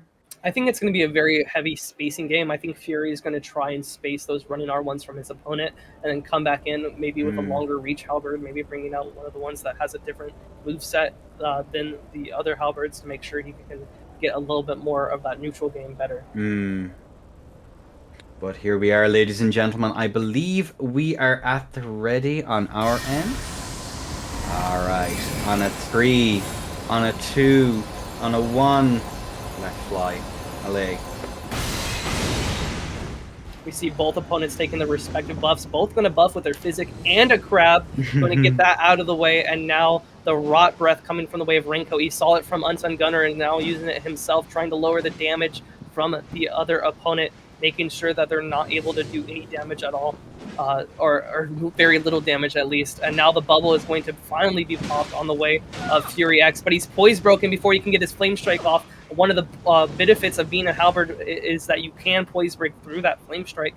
And now, however, Fury X is going to respond with 2 hits of his own onto the point of Renko, and an insane neutral poke coming out from the way of Fury X is going to put even more damage onto Renko. He's feeling all the pressure right now, backing off into neutral once again, and now trying to come in with a jumping attack, but it's not going to be enough. And the trade with the piercing and the probably Spirit Talisman is going to do massive damage, but 603 damage from that Black Knight Halberd, but a disconnect after a close match. The disconnect comes in, unfortunately. ER moment. Elden Ring. But yes, again, what we're looking at there, unfortunately, is just Fury constantly going for these really favorable engagements, constant. Like, always looking for them. Always looking for them. And, like, true, he did have one unfortunate engagement where I think he traded into, like, was it like 670 damage or something nuts? Like, again, that's that ring, the spear ring really coming in to do like solid amounts of work. But like all the way through, Fury really dominant in that fight, really taking control and being very patient, almost subdued in like his spacing. He's calm, relaxed, cool, just like chilling out. Renko was very aggressive at the start, however, and was doing a lot of decent damage to the point of Fury there. But, you know, he was able to bring it back with that subdued spacing, as you said, and was able to put the pressure back onto Renko. And Renko had to be very scared, but he wasn't playing passively. He was scared, but he wasn't playing passively, which is very important to distinctively make that distinction. Distinctively, and make sure that to show that he could, you know, keep that aggressive playstyle up while still being scared, and making sure that he was able to space his own attacks properly. Yeah, for sure. And again, really impressive stuff. But the past is the past now. I think we're already on our ends, ladies and gentlemen. All right, on a 3, on a 2, and a 1. The reset of round 1? Yeah, round 1. Allez. All right, and now we're going to start with both buffs once again going to come out, both of them respectively, fully allowing each other the buff and making sure that they're able to get some damage negation and lengthen these matches as long as possible. Renko going to be able to break the bubble of Fury X there, and now the return fire from Fury X will come through to try and space, but the damage from Renko will just be a little bit more, 422 as opposed to 360, putting the health advantage in Renko's favor for right now. And now again another trade, but Fury X is able to catch him up with a Flame Strike and catch him for 719 damage. He's going to be low here. If he's caught by another Flame Strike, it's going to be dangerous for him, but instead he's caught by a poke, which will return him back to 20% health by his Crimson Bubble Tier. And now the second chance has already been procced. Now he needs to catch on one of these Flame Strikes or a couple more pokes. It seems like he's going to go for these pokes, almost able to catch him, but he returns to the other way. Some beautiful spacing, and now the wiggle comes through, but he doesn't roll. He's not panicking, and now he goes for the crouch poke game, and he plays the crouch poke game perfectly and is able to get that crouch attack in at the last second for the roll catch. Oh my word. Can I just point out some of the spacing there and some of the rolls on both of their part were actually really solid. Like, the fundamentals on display here, I know we meme on the game, it's just L1, but both of them, in all fairness, considering compared to an awful lot of other people, were fairly sparing fairly sparing with their flame strikes. It was only when they were really in an opportunity where they could get some good utility out of it, they really threw it out there. So it's going to be super interesting to see how this next match goes through, because there's an awful lot on this. This is now what, first round to Fury. Yeah, I'll be first round of super curious to see now what Raincoat will do differently this time. Will he look for more trades? Because he is looking for those trades, evidently, because he does win them, if only marginally. That's maybe the play here. Yeah. Force that counter aggression through winning trades might be the way, but again, that runs so many risks as well that it's going to be super hard to really like figure out what the play is. It's, I don't know. We'll just have to wait and see in this next round as Yeah, we're waiting for our contestants to get in.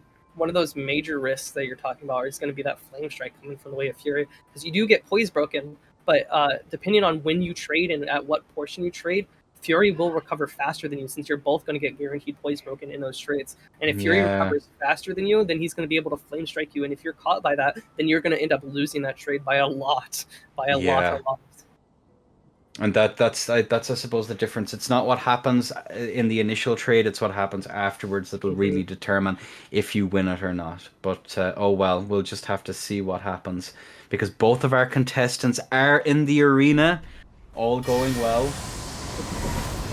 And here we are on a 3 and a 2 and a 1. Alex.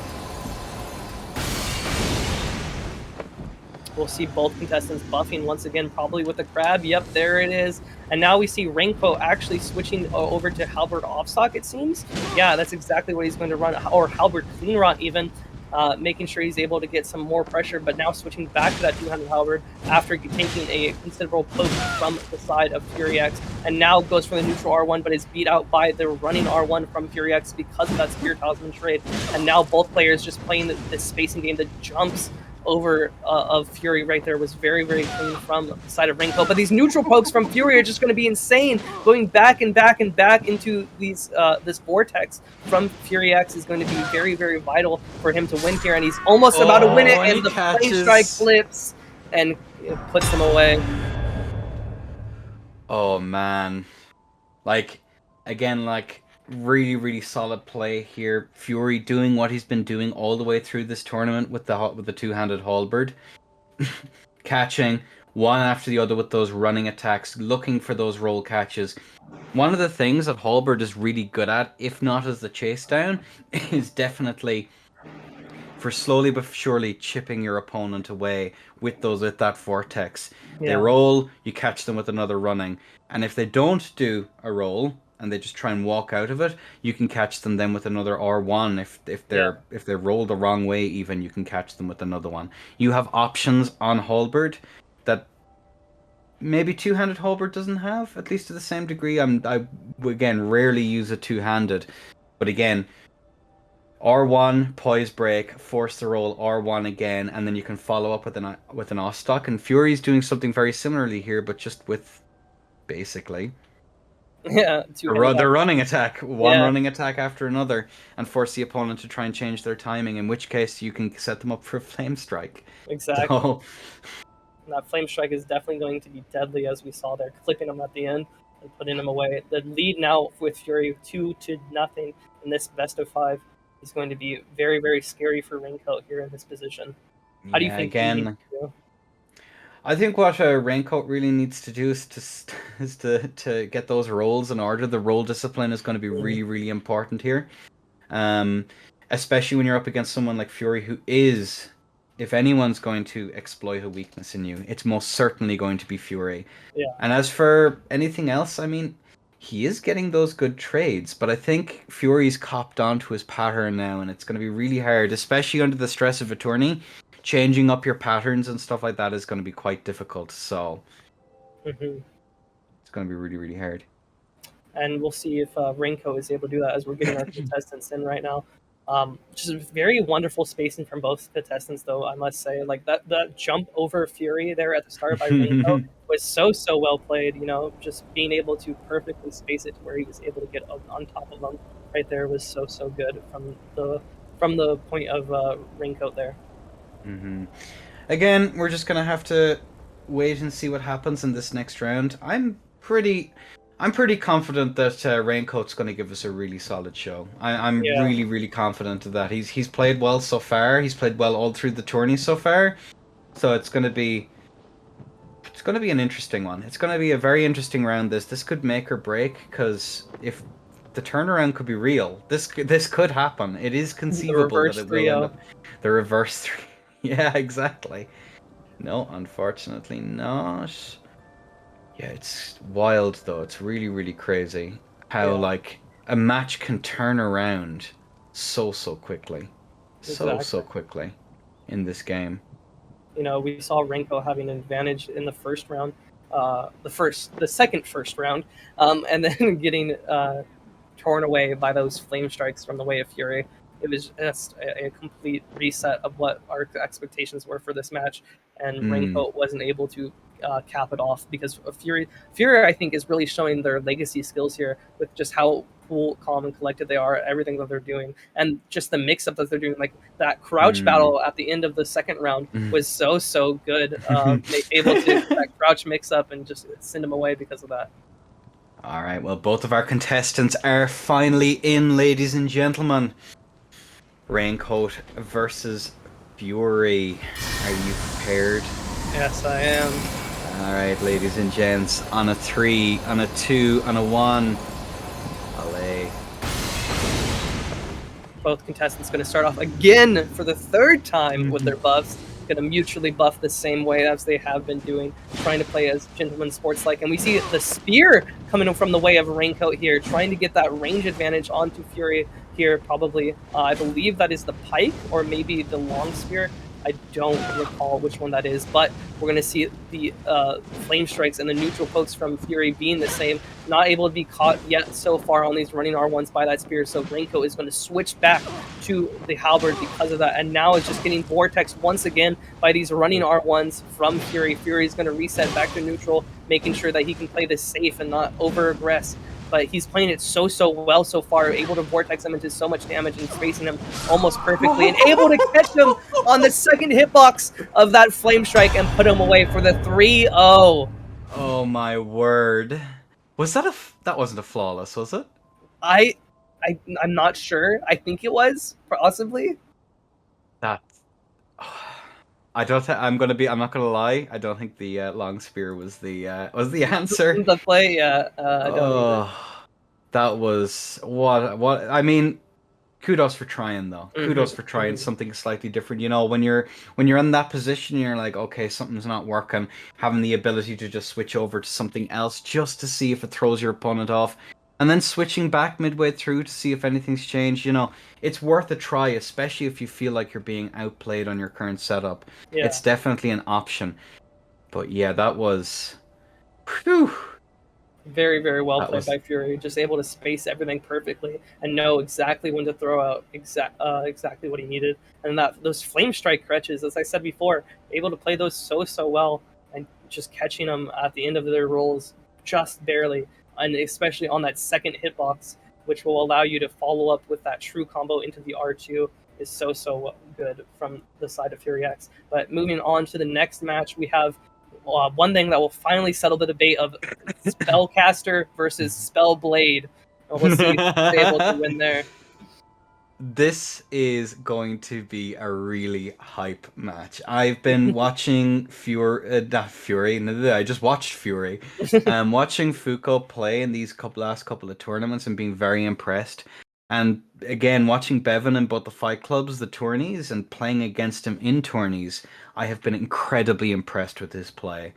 Like both of these guys, I would say, if you're gonna clone anyone. Clone one of these Maybe, guys. yeah, yeah, well, just for their style, you know? At the end of the day, like, Bevan, I have yet to see a mage play it better. And then, of course, Fuko's Fuko. He has that. He was Katana on board in the last one, and now he's Catstock. Catstock, let's make sure that name sticks, I think. Like, and using it quite well. And again, like, a setup that we rarely seen before that. Had anyone else on the ladder been using it all that often? What the spell or the Spellblade The katana, and Offstock? the I katana think. and shield even in the Oh, last tourney. I used it for a while on my spell blade, before Fuko even used it, I believe. But I don't think anybody else really has capitalized on that. I know Melee played a lot of Moonveil, but I don't think he ever capitalized on K and B or Katana and Board all that much. Mm. I think it's a really interesting setup, and again, I think it may be a product of having Gugs being so dominant in Mm. the initial test tourneys we ran. That's But exactly now why with I decided to run K and B, was because of the hmm. dominance of Gugs, especially versus me. I was really bad against Gugs. Just roll, bro. Gotta get that 50-50 coin flip, you know? Oh man, but yeah, and as for Bevan, do you expect any change in style here? Is he just gonna surprise us? He's probably not going to set up as much. No Terra Magica is probably what I'm going to expect, because that can get punished immediately Yeah.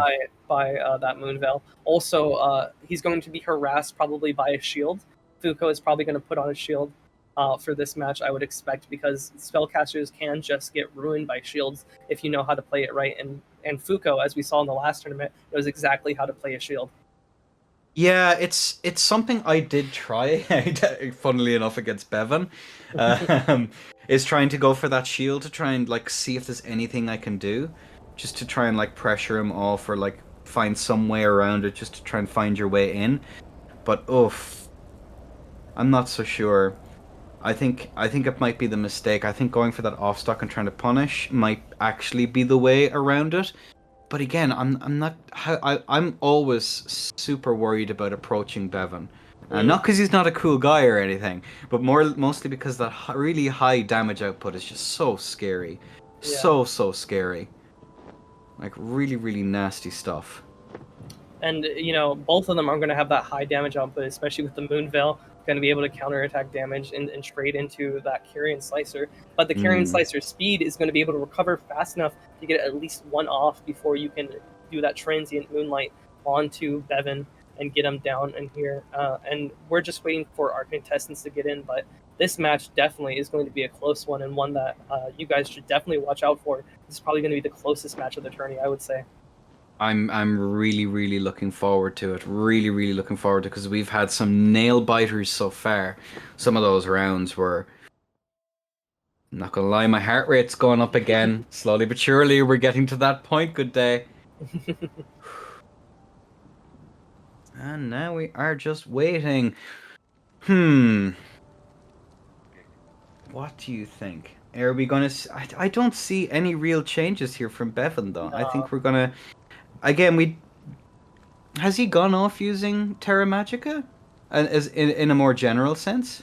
Not typically. I think the only reason why you don't use Terra Magica here is because you have that Moonveil pressure from range, right? If you do use Yeah. Terra Magica, you can just on reaction Moonveil that and make sure that he takes 700 damage. And even though he might have his Magic Glint Blade up or Magic Phalanx up, um, you're gonna take a lot of damage anyway because of that Moonveil. You're gonna take more damage than Hmm. those Carrion Phalanxes or those Carrion Glint are gonna do to you. Yeah, I'm super excited to see how this one is going to pan out again. Like both of these guys have played exceptionally, and they'll be in for a chance to fight for third place. So that's Yeah. going to be a thing in and of itself. But here we are. We have both contestants in. All right. Let me prepare myself. Bevan versus Fuko on a 3, on a 2, and a 1. Alley. And there we have it, folks. Both players, we're seeing immediate pokes here. Bevan is putting out damage. He has his phalanx up. Woo! Out comes the Terra Magica. Out comes, he manages to stagger him using the little. Is it the glint blades?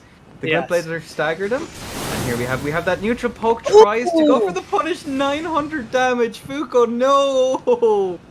Out comes the serpent there. Nothing happens of it. He's clipped, but he manages to get Tears off. That is 500 damage for not an awful lot of return. Bevan manages to get the glint blades out again. Fuko's out. He doesn't manage to punish. And he puts it Oh! away. He tries. Oh! He tries. The perfect from the way of Bevan there. Oh my god, wonderfully played from Bevan here. I said it was going to be a close match, but Bevan's proven me wrong already, and showing such dominance there with that positioning and skill. Fuko, was throwing a lot of his Moonveils out from neutral, not really waiting for trades, and I think that was probably his biggest downfall in that matchup right there. Yeah, definitely. And again, like that immediate pressure right off the bat, I don't think Foucault was expecting it. It didn't Mm, seem like he was. Because, like, even myself, for example, I know when I'm going up against Bevan, I'm like, I'm not going to buff at the start. I'm just going to be punished for it. yeah. Because he's going to get those glint blades up, he's going to pressure me from there, and he may or may not go for a consumable then, depending on how the opening section of the match goes. But, like, poor Foucault. Poor devil. Poor Like Devin. getting clipped there, trying to go getting like traded. It's like, oh, It's very, very difficult, especially when, like I said, you can get that carrying slicer off before the Moonveil even comes out. So you're guaranteed on a trade to win that trade and be able to roll out of it. You have to, if you're Fuko, you have to wait until after you've been clipped and after he's rolled away for you to actually yeah, be able to trade into that. yeah. It's a tough matchup. It's a really tough one. Again, it's you have the slicer, you have the comet, you have the whole 9 yards of like nasty stuff that they can hit you with. So I don't know, Foucault, will you be the one to take down Bevan? Mm. Are you the chosen one? All right, well, ladies and gentlemen, that remains to be seen because we have both of our contestants in, and I believe they are ready. So, on a 3, on a 2, and on a 1. Allez. And here we have it now. Both players, Foucault's learned his lesson. He's going straight for the aggression here. He manages to clip at the S-Stock, but he's clipped for 600 damage himself. Bit of an uneven trade there. Manages to clip Bevan again. S-Stock comes out. He's just spamming it away. Bevan here is just chilling, trying to find his way in. Goes for 300 damage. Tries to throw those out. Foucault misses that Moonveil from neutral, but manages to keep that counter aggression in play. And Foucault's now keeping a very aggressive posture. Manages to go for those S-Stock trades, but Bevan might only needs one more hit. Both players going for their physic. Out comes the Moonveil again. The bubble has been popped. Players are dancing around now, trying to find their way in. Oh, he's clipped. 200 damage, Oh! but Oh. that's a reset. A No. wonderful, wonderful draw there from both players. Able to, at the last second, trade that damage with that Moonveil. Like I said before, you have to wait for that committance. You have to wait for Bevan to just make a mistake before you can get that Moonveil out, and that's exactly what happened. He took his own life by doing it, but he was able to get that trade, and a reset is better than a loss, I think. I think that was a pretty good trade. I'm not sure. I think, oh man, that what a dynamic match, though. Like the amount Yeah, of movement that was going on all the way through that. Do you think Bevan made a mistake early on, like staying in close to that S stock? Do you think that? What do you think the game plan was there? I think his mistake was, not aggressing that S stock. That's really what he Mm, should have done. The S stock was poise breaking him, but he could have poise broken faster with his Kyrian slicer. So ooh, there's yeah. there's definitely something to be said about him not going in that moment. Like again, trying to find that like, because I'm fairly sure he would have just out traded him. Like if he did manage to land, although he has to get the setup, otherwise it takes a million years for the slicer to come out. So I don't know. That's kind of a rough position, and maybe just roll out and then go for a running then after the fact, or maybe even a rolling might have been the option there to Mm, really like punish Foucault for trying to stay in close. Or maybe he's just taking it back. I don't know. That's a really weird position to be in because I would have thought that Bevan wins that engagement. yeah, me too. Definitely. Yeah. Bevan there probably should have just stuck on Fuko a lot more and not allowed him to get that Moonveil out. And then the committance to the to the Glenstone Pebble to finish him off there sealed his fate and was able to put Yeah. him away because of that greedy, greedy little boy, greedy little goblin, gonna be put away because of it.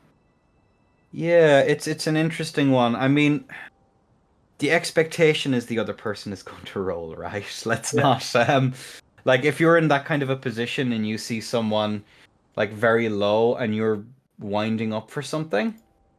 You expect I the don't roll. know. You expect the roll, but then again, probably Fuko expected the same thing. So, but we will see how both players manage to adapt in this next one.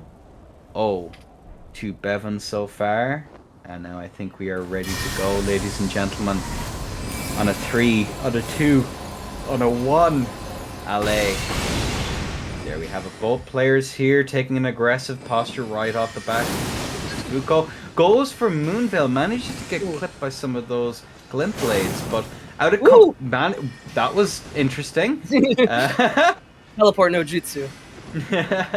Fuko's stuck at a long distance here, manages to clip Bevan for 750 damage, I believe, forcing him off of the Terra Magica to aggress. But Bevan now taking a very 700 damage. 1,000 goes in for the. Is he gonna knock him off the edge? He doesn't. And out he comes. He's gonna wait for that tier. Fuko manages to land here. The Gentleman's Agreement manages to clip him again for 66 damage. Out comes the S-Talk here to try and get any little bit of damage that he can. Out comes the Moonveil again. Goes for the Slicer, but nothing for it. Both of them. A Gentleman's Agreement. The Moonveil just wasn't able to clip him at that range. Oh, this is going to be a tight one. I think both of them are only a couple of mistakes away from being put away. So, out comes that. Out comes the Serpent. Fuko's dancing around trying to find his way in. Manages to force the roll, but nothing manages to clip Bevan. Out comes the S-Stock. He manages to roll it, but he's only one mistake. Fuko's put away. Oh my god. Oh my god.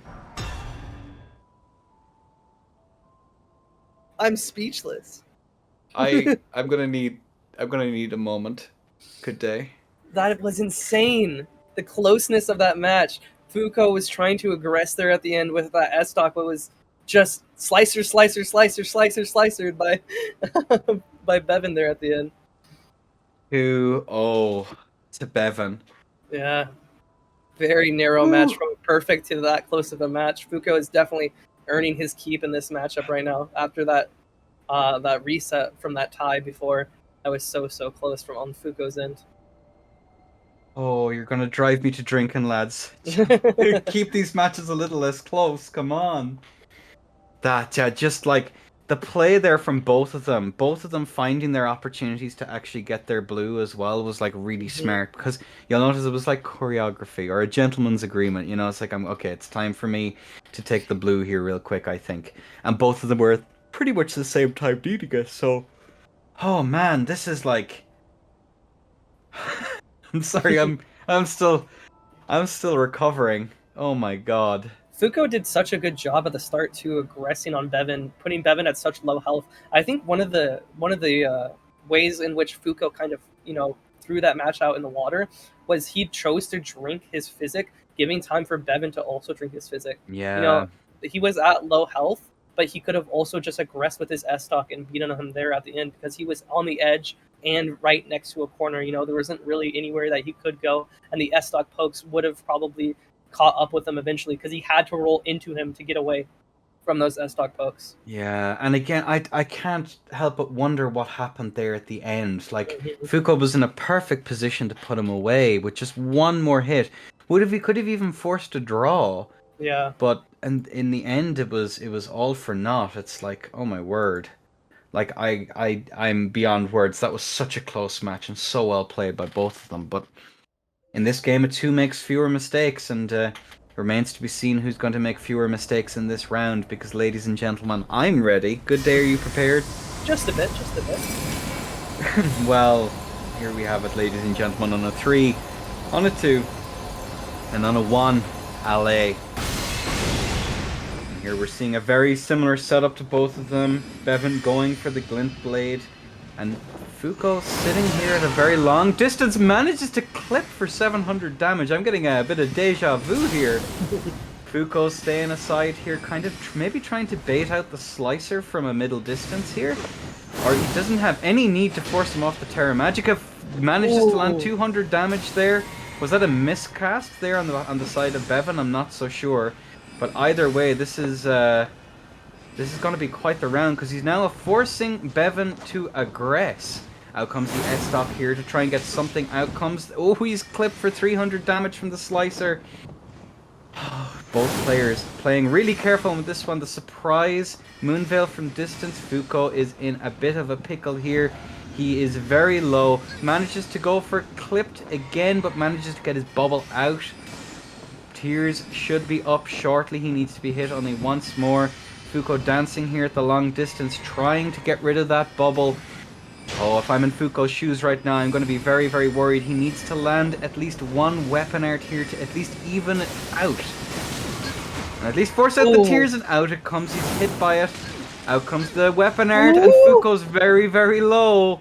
He's going to be sweating. He's up against the wall now as well, trying to hit him with that S-Stock, baiting out some aggression here. And he's put away with the Comet.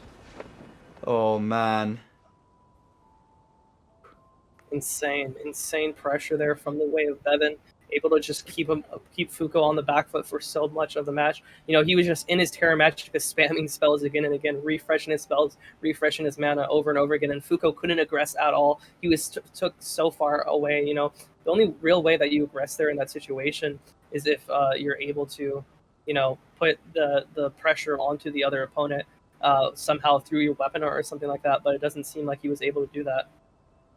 Yeah, and again, it was a pretty rough round there on the side of Fuko. He really could not find his way in to do damage. Like, that's one of the main things in this like game that you have to be aware of, is like, if you're not allowed to play your game, you are at an immediate disadvantage because it's so build centric, and certain builds do certain things really good. And like, Fuko was clearly wanting to be up in Bevan's face, but he's forced into this longer distance, which really, like, oh, it makes it so painful, so very painful to have to play at those longer distances with a weapon that's really trade heavy. But that is the nature of the game. But ladies and gentlemen, I do believe that was the last round of our semi-finals. Mm-hmm. We are going to go for a very short break, just to give us time to stretch the legs and give our contestants some time to sweat it out. We do it purely out of spite, I'll have you know, ladies and gents. But yeah, join us after the break for the finals and the third place match. This is going to be super exciting. So we have, of course, Fury versus Bevan, and then of course Fuko versus Raincoat for third place. So again, catch us after that. If you want to become part of these tournaments, !ERPVP. These tournaments are selected through the ladder, which you will have access to through the Discord. I really hope to see you all there. There are some new people who played in these tournaments, and we'd love to see what the new blood can really do going forward, because they've been impressing us so far. I think you'd agree, Good Day. Yes, definitely. And of course, if you wish to support us, because of course these tourneys cannot exist without your support, if you !donate, you'll be given links to either support either ourselves or, of course, the wonderful people at ERPVP. And with that, ladies and gentlemen, we will just take a quick break. We will see you in just a couple of minutes. Thank you all so much, and we'll see you then. Ladies and gentlemen, welcome back to the PC Opening NA final rounds are going to happen now for the ERPVP ladder tourney. It is a pleasure for myself, Enter the Lion, to be hosting this, and of course my beautiful assistant. Good Day here in the corner. How are you keeping, Good Day? I'm keeping good. How about yourself, Inda? I'm still recovering from my heart after those last couple of matches, I'm not gonna lie. Phew, that was something else. How close that ended up being. Yeah. But, ladies and gentlemen, we are ready to go with the bronze match. With Fuko is here. He is here, apparently. And Raincoat. Yeah, we for these saw last matches. both dominant performances from their opponents previously in these matchups, so it's going to be very important for them to show their skills out in this match. And honestly, it's going to be a very interesting matchup. Two-handed Halberd versus Moonveil, both trade-heavy and pressure-heavy setups. Yeah, so it should be I'm super excited to see how both of them like square up against each other. Are they gonna like go for more a neutral kind of like waiting for that opportunity. They're both going to be super aggressive. That's kind of what I'm curious about in this next round. But I think we have both of our contestants in and ready. We are just waiting to see now. There we are. All right, ladies and gentlemen, this is the bronze match between Fuko and Raincoat. On a 3, on a 2, on a 1, LA. We'll see both contestants starting off with their individual buffs. But the Crab, as we've seen from Fuko in the past couple rounds, is going to come out trying to get a little bit of buff and damage negation. 290 damage from that neutral R1 going to come out on the way of Fuko. And we see the swap from Raincoat from that two-handed to that one-handed. And now the S-stock pressure is going to come in because of it. That 93 poise that Fuko has is going to prevent the poise break coming through. And now the tiers are finally going to be popped on the way of Raincoat. Fuko, however, doesn't have their tiers up, so they're going to need to find an opportunity to put those tiers on if they want to recover any amount of the health, and that's exactly what they're doing now, taking the 42 damage with their bubble up. But now the Flame Strike comes out, and now 427 damage into the catch with the Flame Strike, but Raincoat doesn't follow it up. He didn't get the read on that roll, and now they're both going to be around equal health. But Fuko is going to take 427 damage, and now, ooh, it's put away just barely with that neutral poke into the trading of that Moonveil. 791 damage, but it wasn't enough to put Raincoat away. Like, to be stuck have Fuko in the corner and let him, kind of more or less let him out there, could have costed Raincoat dearly. Maybe he was worried, maybe he ran out of stam, or maybe he was just worried about Fuko, like, trying to go for a trade with the Moonveil. But I feel even with that, like, Fuko shouldn't really be able to get that out, seeing how close they were. Like, again, there is quite a bit of wind up on that Moonveil, and he was pretty low. He could have put him away, or like he had a life advantage enough to not be at risk, where I think he could have been confident to come in there. But other than that, exceptional play on both players, and again, like, to be stuck in the corner against someone with Flame Strike is a nail biter for sure. You're not going to be so sure you're going to get out of that engagement unscathed, but here we go. A very, very close match there for the finish. And yeah, I don't know. What I try to look for in these matches is mistakes that people make and what goes unnoticed, and just take a mental note of it and see if their opponent catches on later on. And I'm going to be honest with you, Fuko keeps throwing out those neutral L2s,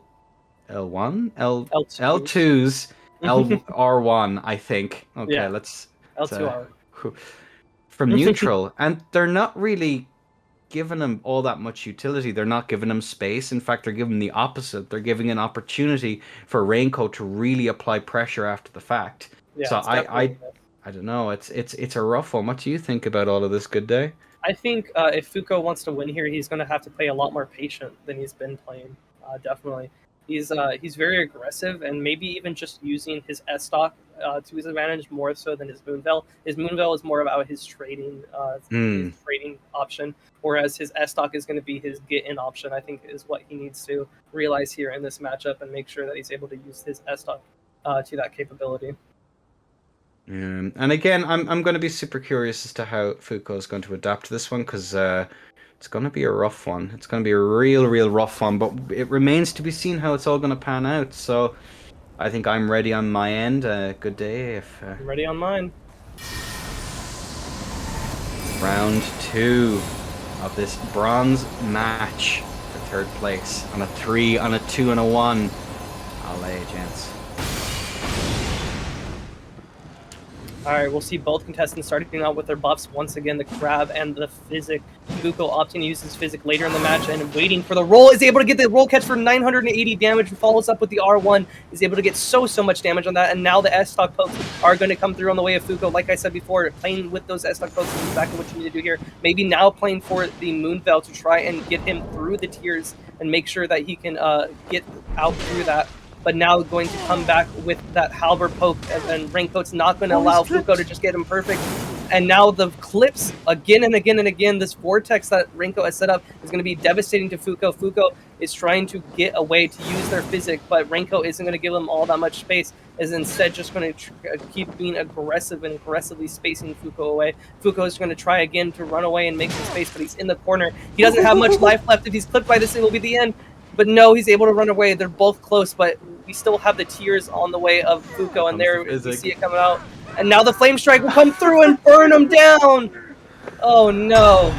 Fuko is yet again put away in a close match, with Renko only having the slight health left on his end. This is like, it feels to me now. I'm not in their shoes. I can't tell for sure, but it feels like Fuko's real nervous right now. Yeah. He's super hesitant to put out those swings, but he could have traded at least twice there. There's like 2 opportunities where he had a clear opportunity to like do some damage, and he just kind of like waggled and just kind of waited, hoping the other person would roll so he'd catch the roll cash, as opposed to not hesitating and just going, he didn't roll, okay, boom. Yeah. Hit him with that full weapon art. It's interesting, and it seems as if he's been put so badly on the back foot that Raincoat is just given full control over this fight. It's super unfortunate again for Fuko to be in another bronze match and to really away. not be able to letting it slip away. It definitely is disappointing on the way of Fuko, but Fuko is still doing a decent job being able to keep up the pressure in that early game and making sure that he's able to just, keep up all that pressure is all that he needs to do at this point in time.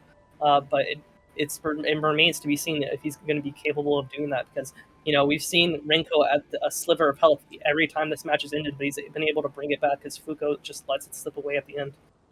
Yeah, well, this is now. Yeah, for sure. This is going to be could be the decider here if Fuko doesn't get it together. This is, of course, match 3 of this best of 5. Score is 2 points to Raincoat, 0 to Fuko. But, ladies and gentlemen, on a 3, on a 2, on a 1, LA. There we have it. The buffs are going to come out from both opponents, and now immediately running towards each other, but playing this neutral still. Fuko's going to go for a jumping attack. It's not going to be able to connect, but the running R1 also isn't going to be connected because of it. But 1,000 damage. I was going to say 900, but 1,000 damage coming from the way of Fuko. The jumping L1, and the trade into the Flame Strike is going to come through, but the tears are going to be popped on the way of Renko, and there he is, put away in 3 shots. Oh, wonderful Fuko. Remember when I said, I think Fuko's a little bit nervous here. He's not really going for trades. And there, you know what? He's adapting, Vinda. He's adapting. I think we shouldn't be giving them ideas, to be honest with you. Giving them notions. Oh dear, but that was a weird turnaround. Like, again, it's so hard once you've been hit with that amount of damage to really take stock and go, oh, okay, I need to regain my composure here. So I can't really hold it against Raincoat for maybe choking up a little bit and getting 1, 2, 3, one after the other. That was an insane amount of damage to be put under. And again, the longer the fight goes on, the better I think Raincoat does. So I think Fuko has the right strat here to really hammer home and just go straight into it. No messing around. Just go in, get as much damage as you can. And if you take a couple of nasty trades early on, it happens. But he still has to hit me more times than I necessarily have to hit him. So it still plays in Fuko's advantage. So I'll be curious to see how this next one is going to pan out. Because, whew, what a turnaround. Yeah, definitely. It's still going to be in Raincoat's advantage, however, with that 2-1 lead. It can go Raincoat's way at any point during this match, and it's going to be very, very scary for Fuko. He needs to win 2 more here if he wants to win, and it's going to be very, very difficult to get this 3-0 reverse onto Raincoat. Yeah, that should be pretty interesting. And again, we have both of our contestants in this round 4 of this bronze match for 3rd place. And of course, Fuko 1, Raincoat 2, on a 3 and a 2 and a 1, ladies and gentlemen. LA. see both of the buffs coming out once again, and now both running at each other. This start has been so aggressive from both players, and now the neutral Moonveil will come out, and now the neutral pokes will come out as well in retaliation to those neutral Moonveils, but neither of them are going to connect. But this Flame Strike will connect onto Fuko. He rolls away and is able to roll far enough away to avoid the second Flame Strike as well. And now they're just going to return back to neutral with Renko being in a slight lead here in this position. Fuko definitely needs to play this patient, and he's going for the trades, which is exactly what he needs to do. But now he's playing the neutral game once again, which is going to lead to Renko's advantage here in this matchup. Now going for the jumping R1, which we've seen Renko do a lot here to try and open up and close distance. Ooh, but is able to interrupt with the Flame Strike and get the double click onto that Flame Strike, and now the bubble will come through, and it's not going to be able to be punished, but the Flame Strike onto Fuko will come through, and he gets the second hitbox, which will pop his tears, but the follow-up will do some massive damage. We see Renko able to avoid the Moonveil, but he's going to be at half health. If Fuko is able to hit another Moonveil, it should be able to be enough to put him away. But now Fuko... And that's unfortunate. Unfortunate, ladies and gentlemen. But that was quite the round. Again, yet another turnaround there on the side of Fuko. Like, whew. Yeah. Definitely a big turnaround. You know, we saw that Renko was kind of leading there in the start, and then Fuko was able to get him down to enough health to get one Moonveil away.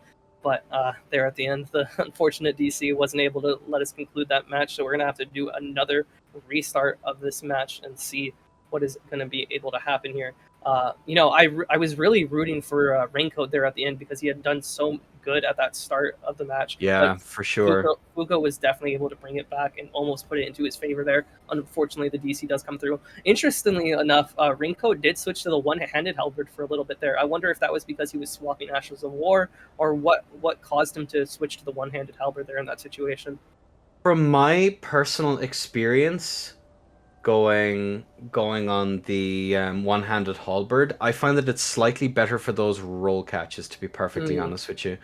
What you can basically do is you can line up the roll catch, the running, and if you land close enough, you're set to land another static R1 right off the bat.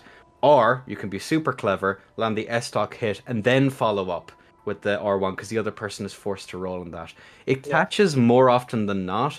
And yeah, your positioning isn't quite as good to like keep pressure, but if you're like, okay, my stam is pretty low, I'm just gonna chill out, I can just like, I can chill and go back to neutral, which is where you want to be, because you do want to land those running hits.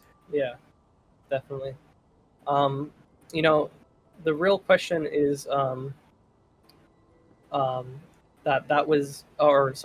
the real question here in this matchup is going to be, is Fuko going to be able to get these trades out? Because we've seen him be able to do it sometimes, but not all the time, get these trades with this Moonveil. And if he's able to, then it's going to definitely result in his win. He's going to win every single trade that he goes into, but it's the reaction speed and the knowledge to know when to go for those trades that he needs to have. Yeah, it's a pretty interesting here. We'll just have to see how Raincoat does and how Raincoat like adapts to this next round as well. Will he be as dominant as he was here, or will we see a repeat of what happened before? That's going to be a super interesting thing. That's what I'm super curious about, but we're just waiting to see if there's anything else here our judges are going through. Cool. Alright, ladies and gents, we are just waiting for our contestants to come in, but these matches have been super, even that one was like super close, like boiled down to a nail biter. Yeah. Like completely and utterly.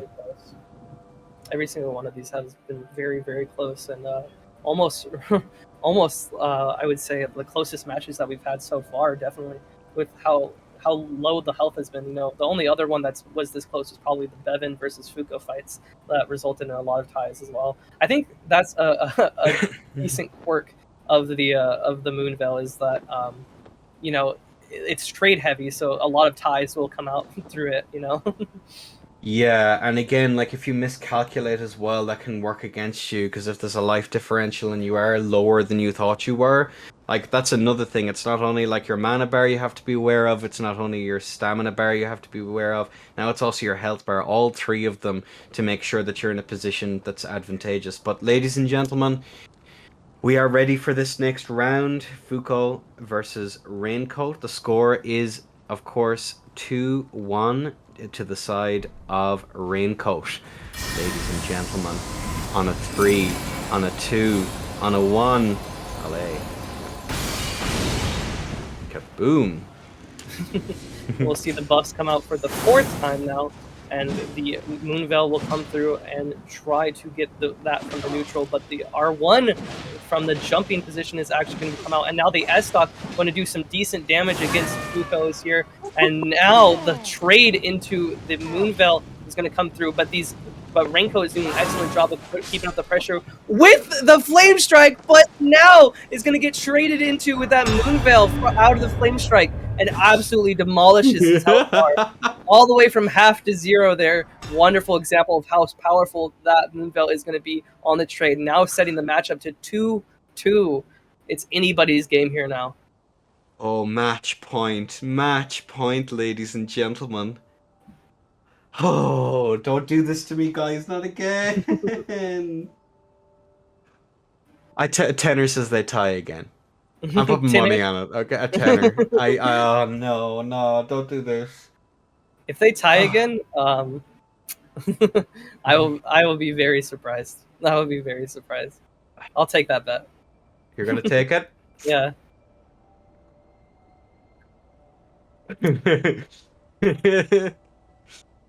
Very close match though. Dear. How did you view it?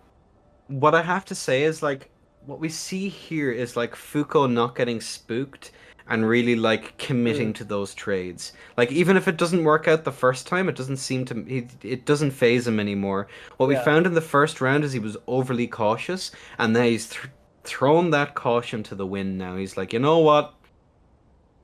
It's either I'm just gonna do it or I'm not. It's like as simple as. But it's really paying off for him. It's a wonder why he didn't do it before, because honest to goodness, like both of them are playing really well and playing to their strengths. Definitely. Renko able to just like put a lot of pressure onto Foucault with those flame strikes and ensure that he's not able to get anywhere out of his pressure range, you know? And that's one of the things as well. It's like, yeah, for sure, you do have the ability to you know, poise break the other person pretty much constantly. Pretty much constantly, but they can still land a trade, even on what I have no doubt to be like not the highest latency in the world. You're still going to risk a trade there. Mm-hmm. So and like Foucault wins the trade. Foucault just flat out wins the trade. Yeah, definitely. It's going to be very, very difficult for him to for Renko to try and get an opening without trading if Foucault is just on his game and making sure that everything that he does is a trade. Yeah, for and sure. That's basically what this game is going to boil down to. It's going to be, can I trade or can I get the poke out? It's just going to be the back and forth between both of those players like that. Yeah, it's going to be a really interesting, because both of them can afford to.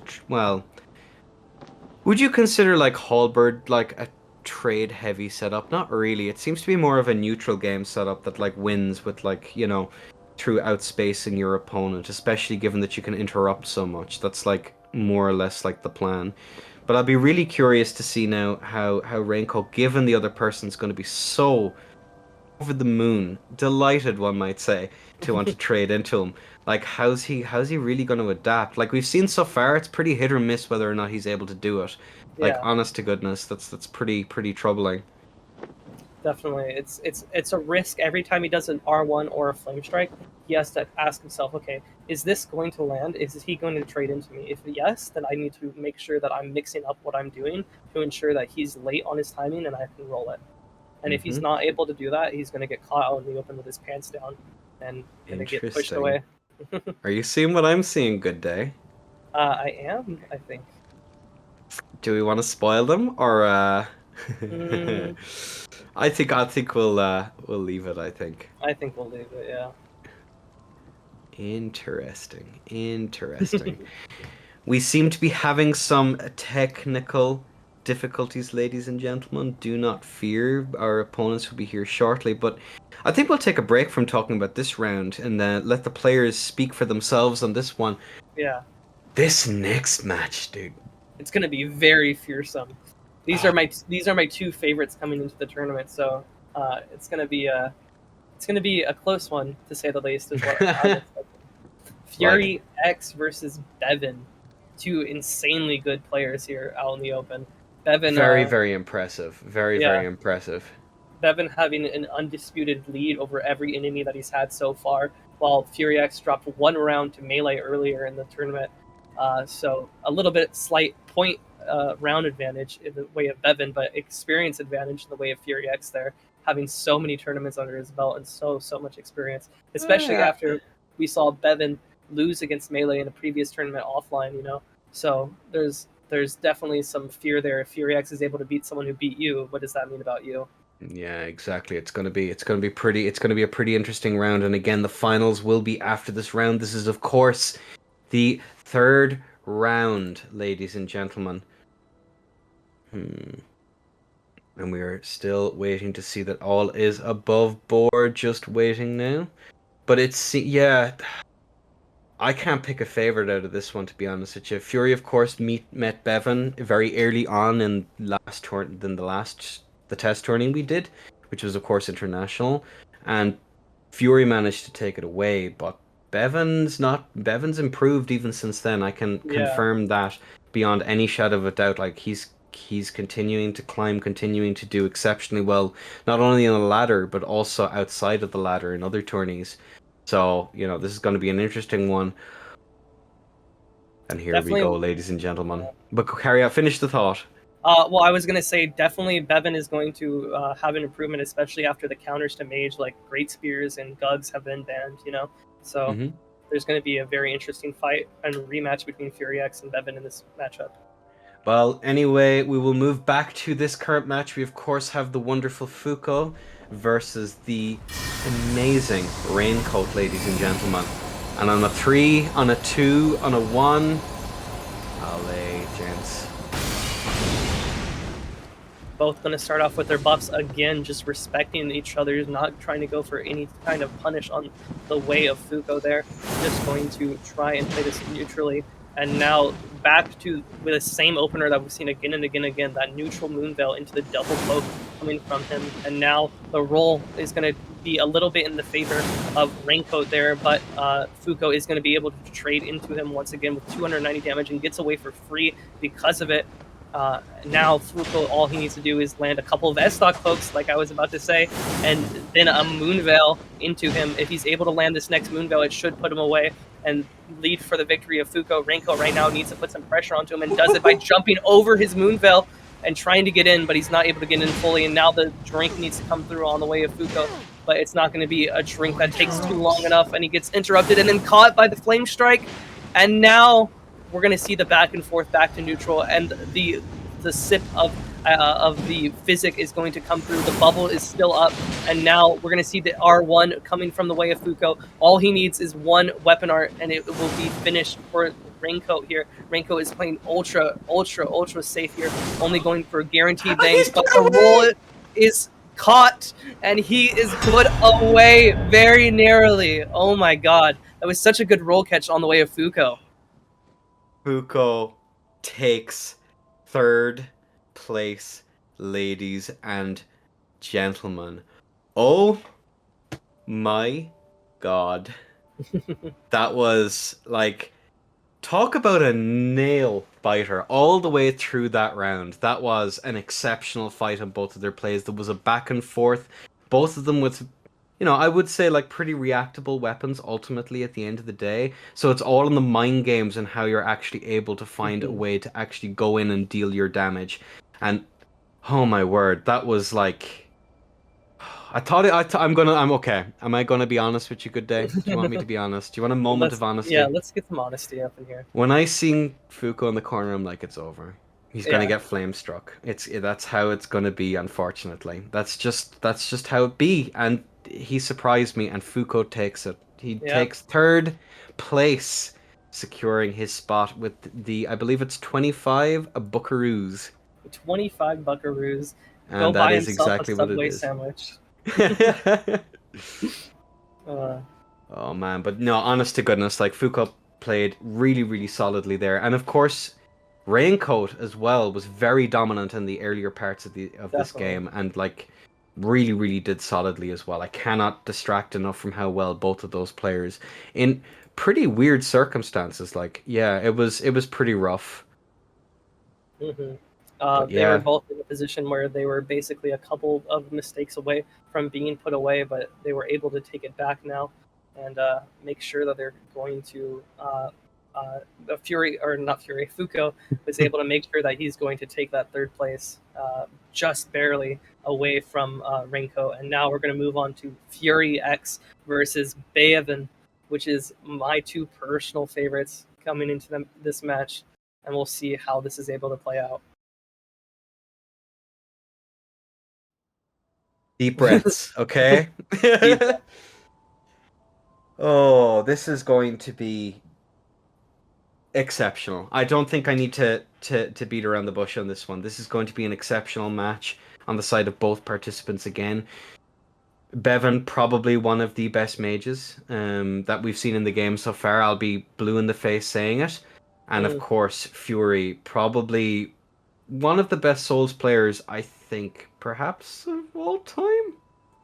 That might be a controversial take. I'm gonna say that tentatively. Bite your tongue. Bite your tongue on that Yeah, one. but I definitely perhaps one of the best Dark Souls 3 players we've ever had the pleasure of watching and casting over.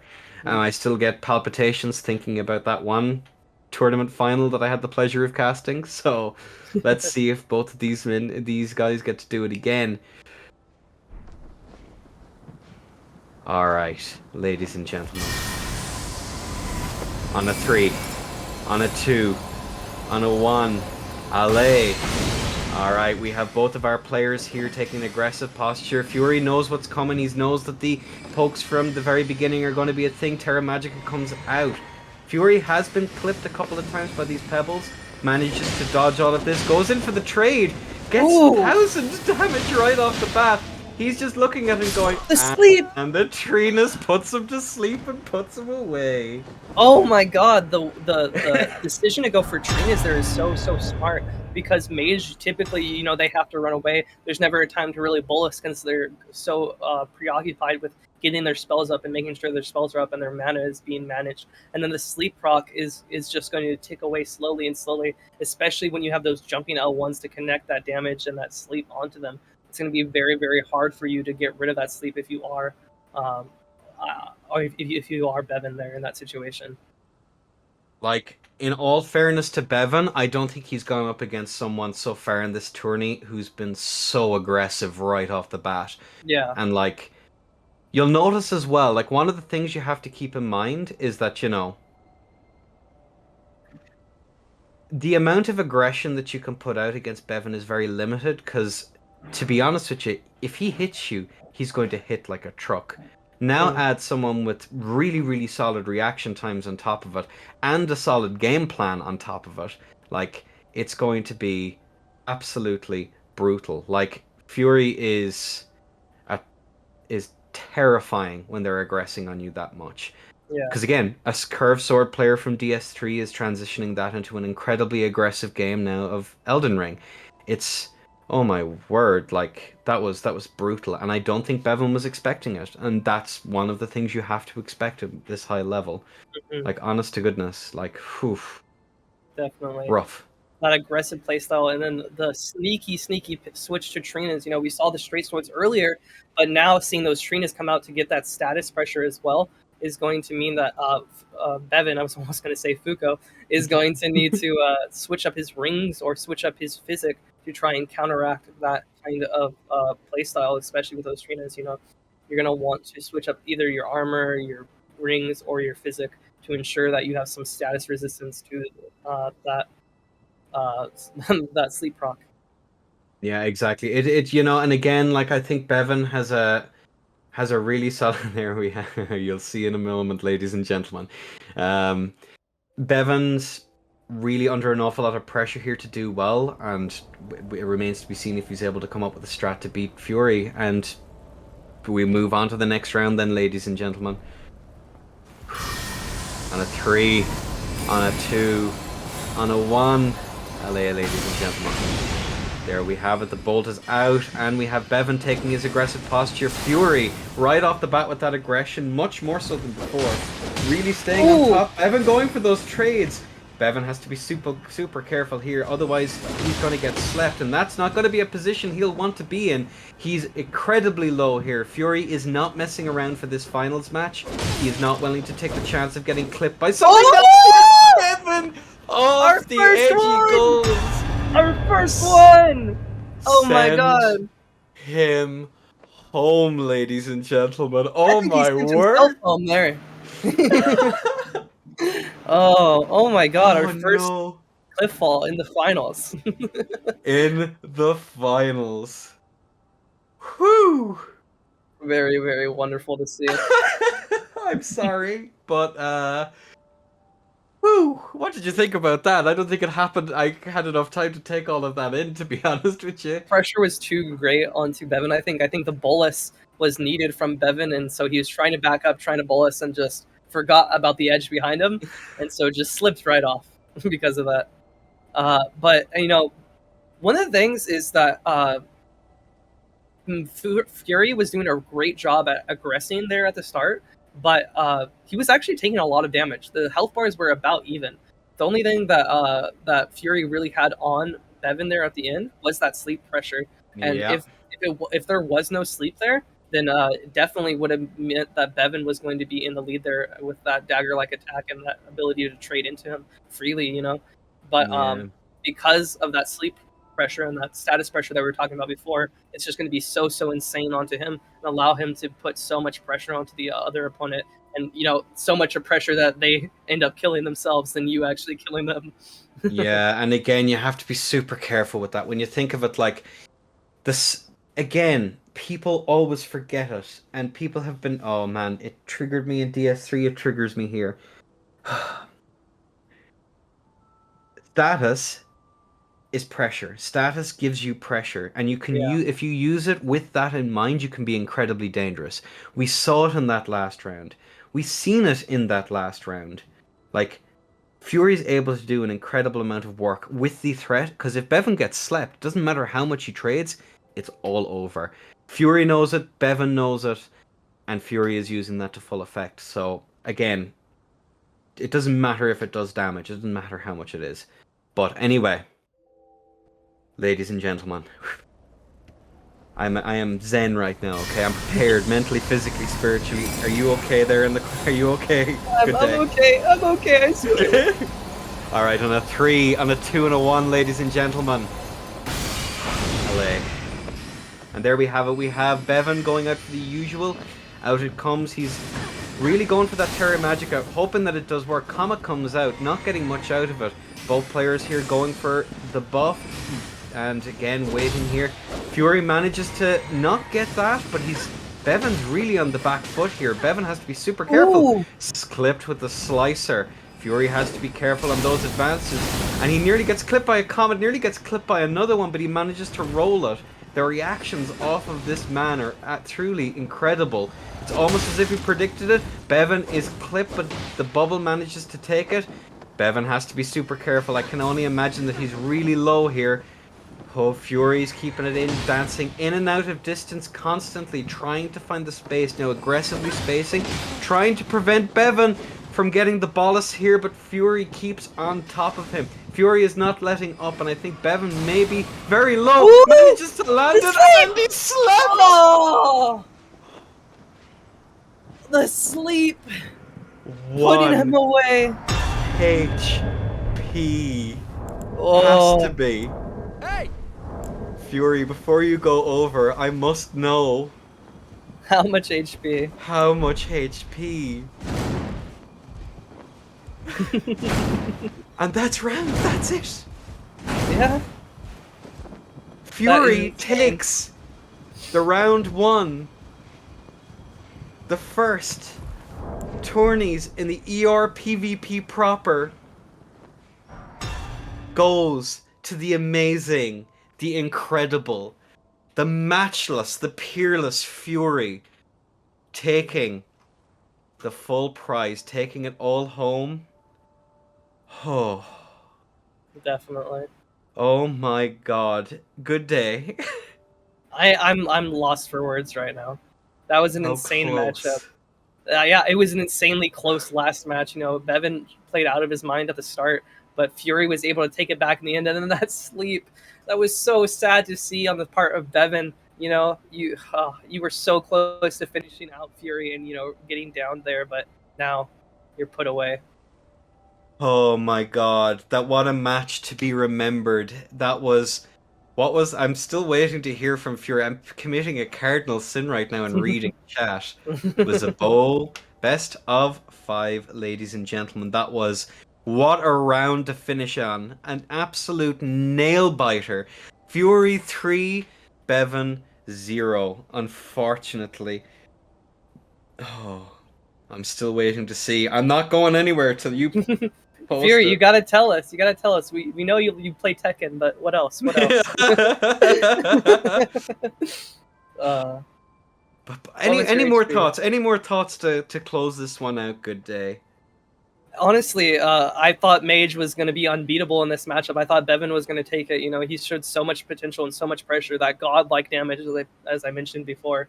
But Fury was able to, theory craft a counter to it, and that was the sleep swords. You know, I never thought of that. That status pressure from the Yep. sleep. And, straight swords are a pretty natural counter to Mage. You know, they keep a lot of pressure. They're able to aggress very easily and not have a lot of downtime on their attacks thanks to slow or fast recovery. But they still are at a disadvantage on the pressure from the damage, since you don't out damage those slicers. But now that you get that status, that sleep, you're able to now out damage them through that sleep pressure and punishing them through that. Yeah. Well, there's still no word for Fury. I think it's time, ladies and gentlemen, to close this one out. Everyone, thank you. There's so many thank yous I think we'll do before we decide to raid out. But I think first and foremost, thank you so much to Good Day. I couldn't have done it without you, my friend. Aww. Good Day, of course. If you have any socials or anything you want to shout out. Well, all I really have is Twitter, so at Hi Hello Good Day on Twitter, if you want to follow me there. Honest to goodness, I think that would be a really smart idea on everyone's part. Of course, we really, really couldn't have done it without the amazing Amir. Amir has been in the back end doing so much work for us, and again, it's an absolute treat to work with him. You can of course follow Amir on, of course, YouTube. Again, really cool content. Your last video was impressive. Of course, we have Shiroi here sending out passwords and stuff. Again, we really, really could not do it without you. I'm not sure if you have anything else you have to say, in terms of like anything else. I think giving a shout out to Shiroi either way would be a good idea. Yeah. And of course, I am your host. I have been Enda the Lion. You can follow me on Twitch. That's pretty much where I do what I do my stuff. And for people asking, the interviews will be done off stream, so we'll have more time to do them. Don't worry, everyone. And lastly, last but not least, before we raid into Steel of Sky, thank you to all the ERPVP mods, admins, helpers, and of course a very, very, very special thank you to the amazing and the wonderful Gabri. We really could not have done it. Thank you all so much. And yep, we'll see you all soon. Take care, everyone. Bye-bye.